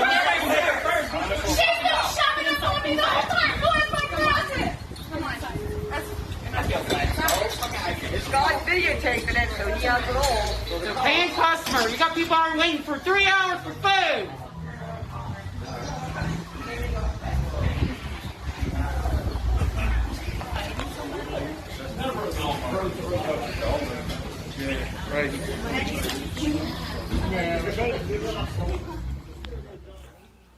All right, so Karen got a little physical, Lauren, with the staff there. When she swung on the sister's like, I'm about to whoop your ass. Now, what got me was all these fools standing there when a sister named Tiffany snatched that wig. They start yelling, let go of her hair. No, how about tell a crazy white woman don't swing on people? Yeah, and you know what's even scarier? What was happening on the video before we start the video, and they're struggling at the door, but the bigger piece is it really is a shame in our country that people live such small lives that the biggest thing in their life is picking something up at Red Lobster. And even in the context of what we're going through now collectively with regard to the cabin fever that is clearly set in on everybody in terms of everything being disrupted, it's still pretty sad, right? The biggest thing in your life is that you cannot pick up a Red Lobster order without some major disruption and a major assault happening on camera. But your point is well taken about the sister. Like, she gets involved, and all of a sudden, oh my God, all this pushing and shoving. But now all of a sudden, she does something, and now we have to have policing. But here's the whole deal for me. Okay, y'all roll a video while I talk over this. Here's the whole deal for me. Okay, restaurants, Mustafa, are trying to figure out. Look, spacing, staff, distancing. First of all, we don't know. Her ass Karen ain't got no mask on. Karen ain't got no gloves on. She take a shot at the sister. They holding the sister back. Then Becky gonna holler, I'm gonna call the cops. That was assault. Heifer, you swung first. That's called self-defense when she snatched your wig. And so they acting a fool like this virus not real. No safe distancing. And look, first of all, I ain't waiting no 3 hours for no damn Red Lobster. Right. Okay? And Mustafa, this is all about understanding that, look, you got to be patient, but you heard the people yelling, we out of here waiting. Take your ass home and cook then. That's what I was thinking. Everybody got an electric or a gas stove, or you got a grill or whatever it might be. So you need to actually utilize that, especially in this time. The other part of it is privilege and how it continues to play out on the camera and off the camera, where folks think that they can say and do whatever they want because of their privilege, and it gets checked. And she's just lucky it wasn't in Anacostia or a number of other areas that I could call out where she may have gotten a completely different result if she found herself in that situation. And this is the problem I have, Scott. The biggest problem I have is that these people, they treat workers like this lower than dirt. Now, let me be real clear, okay? I can't stand bad customer service, okay? You act a fool and you nasty, and I'm just gonna tweet about your ass, and the company gonna be hitting me up in no time at all. But here's the whole piece here. If you were waiting 3 hours, okay, so here's the question. Was it your takeout order? Were you in the restaurant eating and they didn't bring you your bill? Let me tell you something. If I'm done my meal and you ain't brought my bill, hell, if I've waited 45 minutes, we just gonna bounce. That's on you. You can't bring the bill. But these people, let's just be real clear. People like somebody said on YouTube, Corona Karen.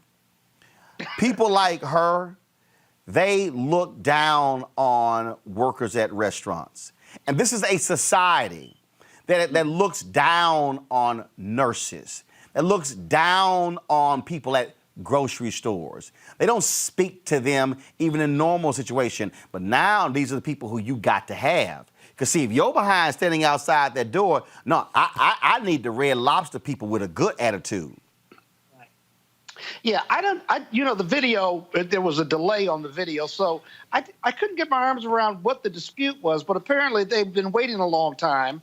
But then why did she attack the black woman who was working for Red Lobster? Well, because the sister was the first one to push her out, say, you got to leave. So obviously she was acting a fool on the inside of the restaurant. Right.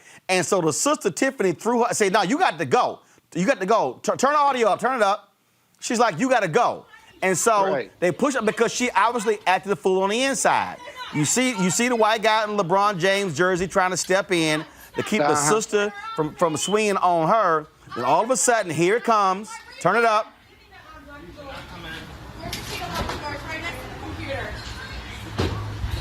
And then she swings.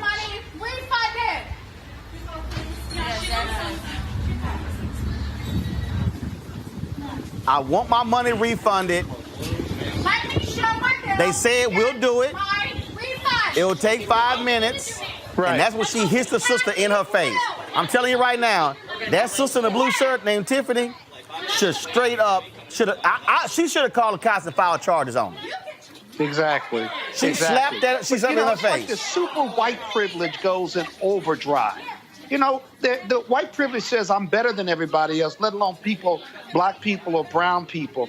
And then there are those of us or those who don't look like us who begin to take on this police mentality because of their white privilege. And this is manifestation of it right here. You remember the white guy in the McDonald's or the fast food that grabbed the black sister from around? Yep. Who was in front of the cash register, and the sister started whipping his ass. It was just like, well, why did you grab this sister who's on the other side of the counter helping you? It's like this ownership mentality or superior mentality, and they're not the police, but they act like the police. And then they want to call the police because somehow they think they're superior to you. It's a mentality they're trained in their homes, trained in their environment, but it is not reality. It's this fantasy on their part. Hey. And this section of your show, you could keep this going for 10 years because it always manifests itself. Hey, all I'm over and saying over is again. I'm warning people, y'all gonna see a lot more of this because these are the people who are out here at these damn rallies demanding stuff open up because they can't handle the world we're now living in. Because their privilege is you're gonna do what I say when I want you to when I say it. Okay, look, I'm just warning y'all in advance. I'm telling you, it happened in Seattle. That homeless white dude rolled up on that brother who worked for FedEx, and that brother knocked his ass out. He died. He died when he got knocked out. Look, I'm just trying to tell you. I'm just trying to warn y'all. Okay, I'm trying to warn y'all. Don't act the fool because it ain't gonna end well.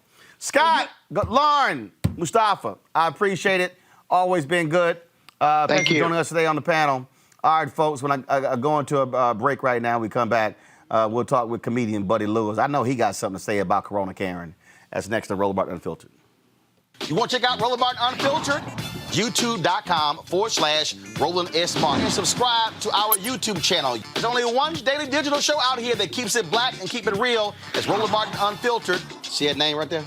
Roland Martin Unfiltered. Like, share, and subscribe to our YouTube channel. That's youtube.com/Roland S. Martin. And don't forget to turn on your notifications so when we go live, you'll know it. All right, y'all. It's Wild Out Wednesday time. Every Wednesday, we have comedians on the show. And today, we felt sorry for faux comedians. So welcome Buddy Lewis to the show. Hey, Roland. Well, so we wanted to welcome comedians. You really got you really got the golf towel. You really got. I'm quarantining in my house. You're quarantined. First of all, is that a golf towel or is it a dish rag around your mouth? It's both. It's a homemade golf towel mask.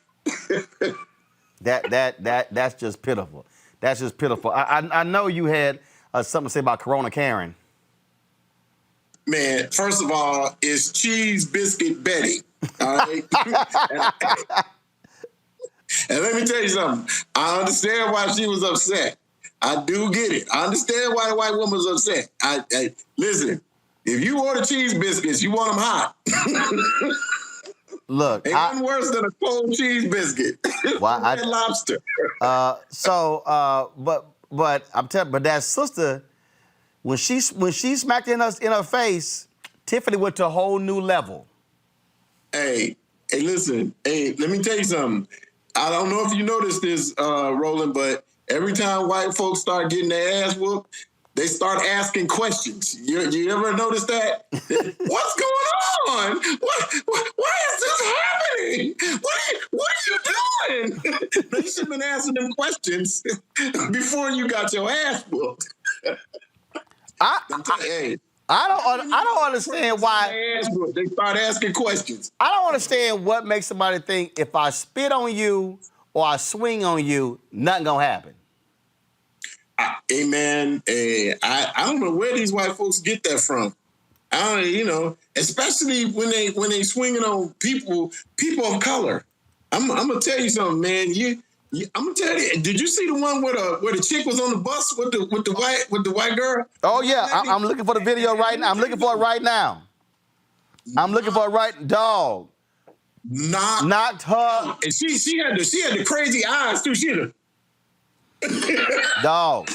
When I say she knocked the hell out of her, look, man. Again, I just keep telling these people, man. Look, if y'all, I'm saying, look, we got this segment especially for these crazy people who are out here swinging on folk, and they want to become YouTube stars. Yeah, you about to become a star because we gonna play that video every time. I tell you, you need to slap them. Some of these people getting the privilege slapped right out their ass, and that's what you need. I'm telling you, man. I'm gonna tell you something. I'm all for revisiting public slappings as a way to combat white folks calling police on people. If you call the police on people and they're not doing nothing and the police get there, I think we should go back and have public slappings where you can just come and like, come on, lady. No, but not again. Yes, again. Come on, get you. Hey, man, I don't quite public slappings. I don't quite understand what in the hell is wrong with these people. All right, as a comedy writer, what can you find? What humor can you find in coronavirus? Say again. As a comedy writer or an alleged comedy writer, what humor can you find? Can you find in coronavirus? Oh man, come on, man. First of all, I'm gonna tell you what's. Do you know what they should do? They should let all these people go out and catch coronavirus. Do whatever you want to do. Open it all up. I say let these white folks have all of it. But then, if you get sick, you gotta go right back to where you went to get your health care. So if you wanted to get out and go to the gun shop, I hope they have some ventilators at the gun store.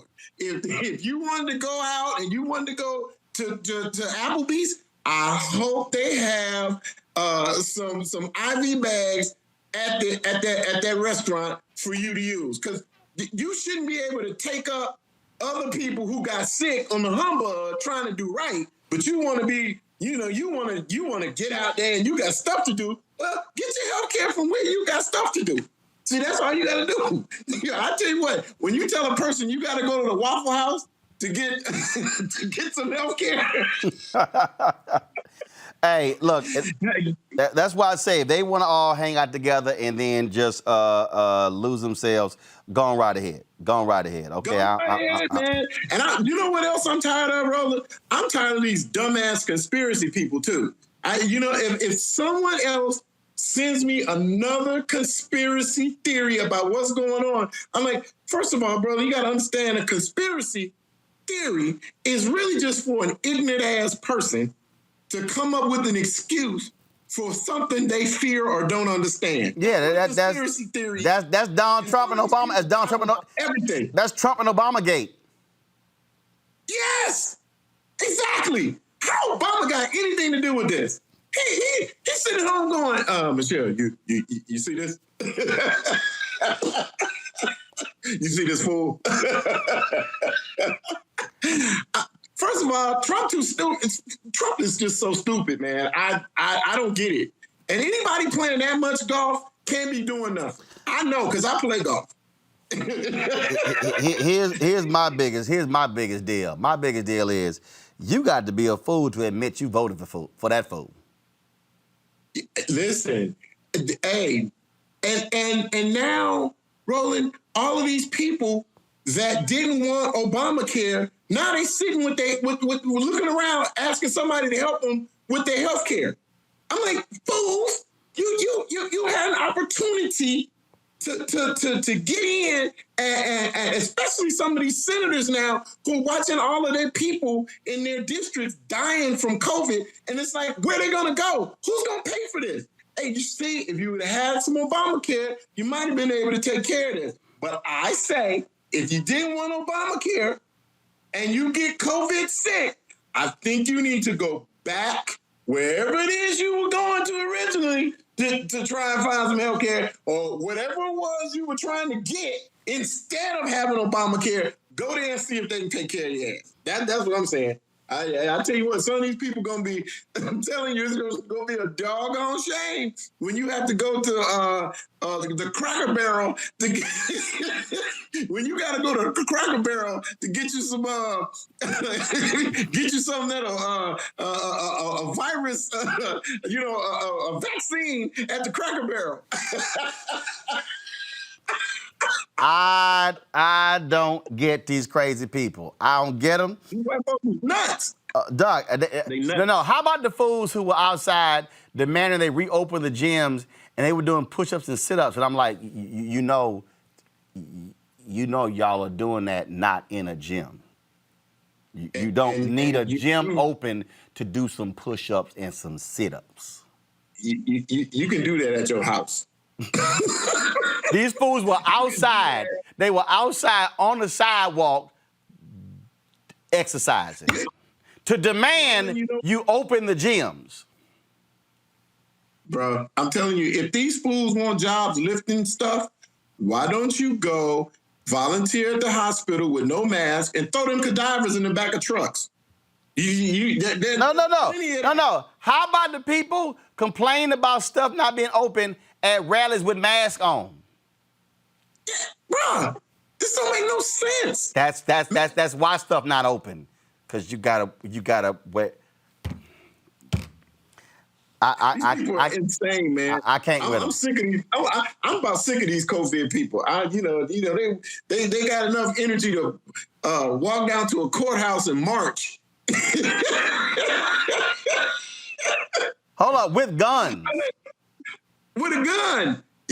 So let me tell you. I saw one dude, this fool had an anti-tank missile on his back. I'm like, how often are you encountering tanks in your neighborhood? Well, see, that's what I say. They should use that as tissue, as tissue. Blow your nose with that gun, but make sure you pull the trigger when you do it. Bruh, these people are something special. They something special. Buddy Lewis, what's your Cash App? Hey, man, mine is Roland B. Lewis Jr. 14. Send me something. Okay, hold up. Seriously? How long is that?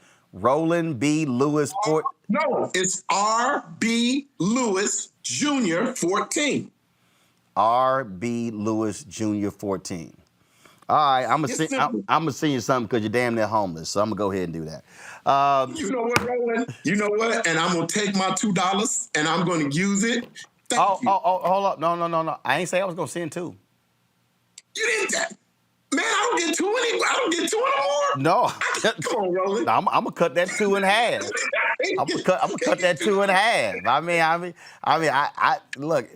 You thought you did $2 worth of comedy. Now you did about $1. $1? Okay, I'll take my $1. I'll take my $1. All right, Buddy Lewis. Hey, Roland, you know what? Send me the $1 and I'll beat you out of the other $1 when you come play golf. You know that's not gonna happen. You know it's not gonna happen. It happens. You know it's not gonna happen. Buddy, do you really want me to show? Buddy, do you really want to show the video on this show of me outstepping you on a golf course? Do you really want me to? Buddy? Some Trump fake news. Do some Trump fake news on that video. Buddy, you know doggone well. First of all, everybody has seen it. We posted it out there. It's on social media. You couldn't even do a 360 turn. You did a 180. Roland, why don't you tell the truth that I had already stepped. Where? You put it on. Hold up. This is a new one. You step where? You set out I set out a hop, Roland, and then you turned on Atomic Dog, and then we did another one. No, that was the first. No, that was. See, y'all. Right now, Buddy Lewis right now is imitating Donald Trump. He lying. Y'all, Buddy lying right now. And see, luckily we have a witness because Chris Spencer was the one shooting the video. And the reality is we had not hopped before.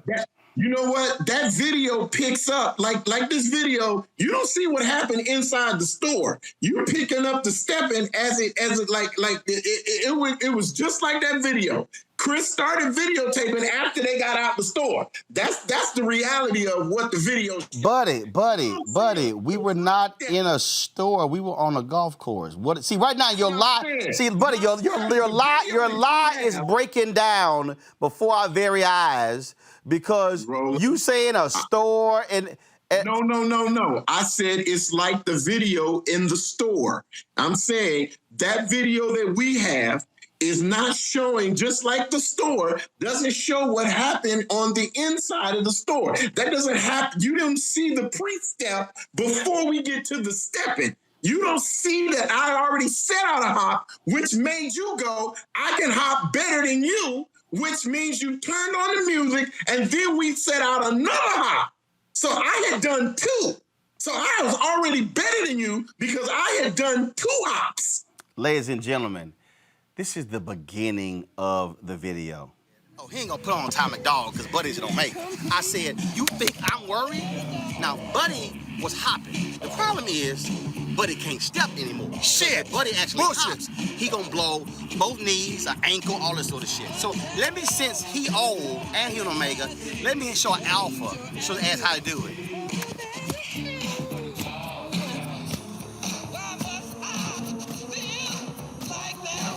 Get it, buddy. Give him that kick, buddy. Y'all see that? Y'all see that? See, he can't spin the guy. He's done. He stopped halfway. Because he can't. He gonna blow something. Nigga, y'all kicking mud all on my face. Don't let the Alpha turn you out, buddy.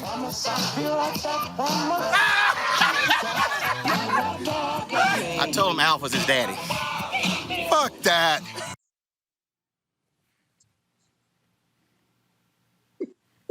You know what, Roland?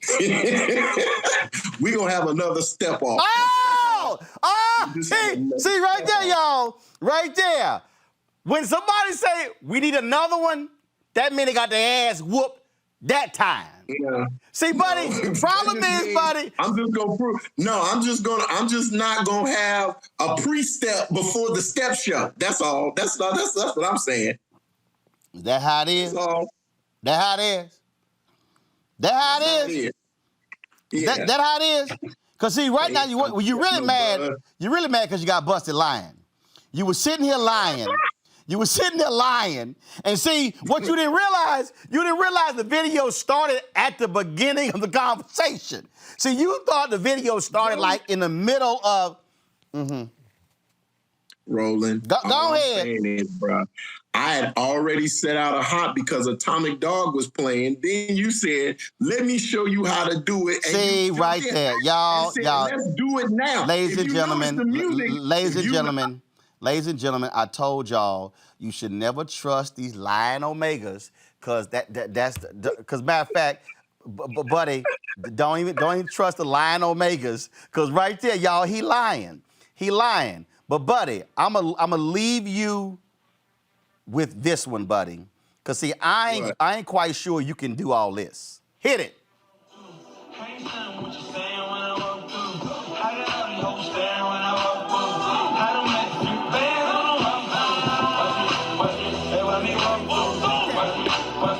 You ain't smooth like that.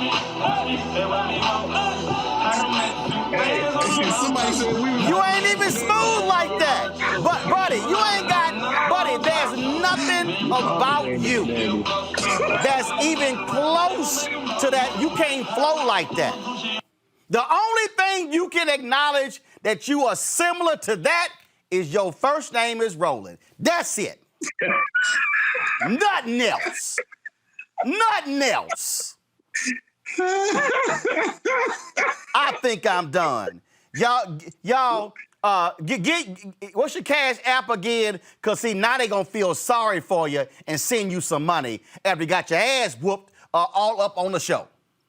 Gone. Whatever. What is it? Lewis RB Lewis Jr. 85. 14. What is it? 14. RB Lewis Jr. 14. That's right. Ladies and gentlemen, please send Buddy some money to his Cash App in order for him to go. How do you roll? In order for him to go get a massage, in order for him to be able to spin a 360 like that, because his hips are tight, the knees are tight, and he can't spin like that because this is how Buddy spin. He gotta spin. He gotta hit it twice. He can't just spin once. He can't. Hey. Boom. He can't do it. He can't do it. First of all, I had on some great cleats. That's another thing. I had on golf cleats. Kind of hard to fit in golf cleats. Just for everybody watching, my ass had on some spikes too. They just happen to be black and gold. I'm done, y'all. Let me just thank you very much, Buddy, faux comedian Lewis. I appreciate that. You embarrassed Howard University tonight. All the Howard Bison out there. All the Howard Bison are saying he went to Hampton. All right, we out. Now you're cutting low. Now you're cutting below the belt. And I know you can't reach too far below your belt. First of all, you don't even own belts anymore. Get off my phone. You don't even own belts anymore. You got all expandable Hagar shorts. I'm out. I'll let you tell it. I'm out. All right, y'all. We're going to end the show here. We got to show the people who have given to us via our Cash App. Where you going? The show ain't over. Where you going? Me? I ain't going nowhere. And, we done with Buddy. How she just going to walk out of here? Girl, no, she didn't.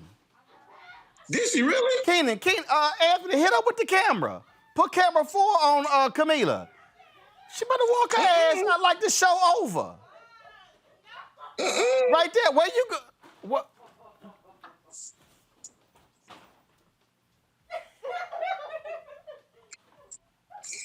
That's my Cash App.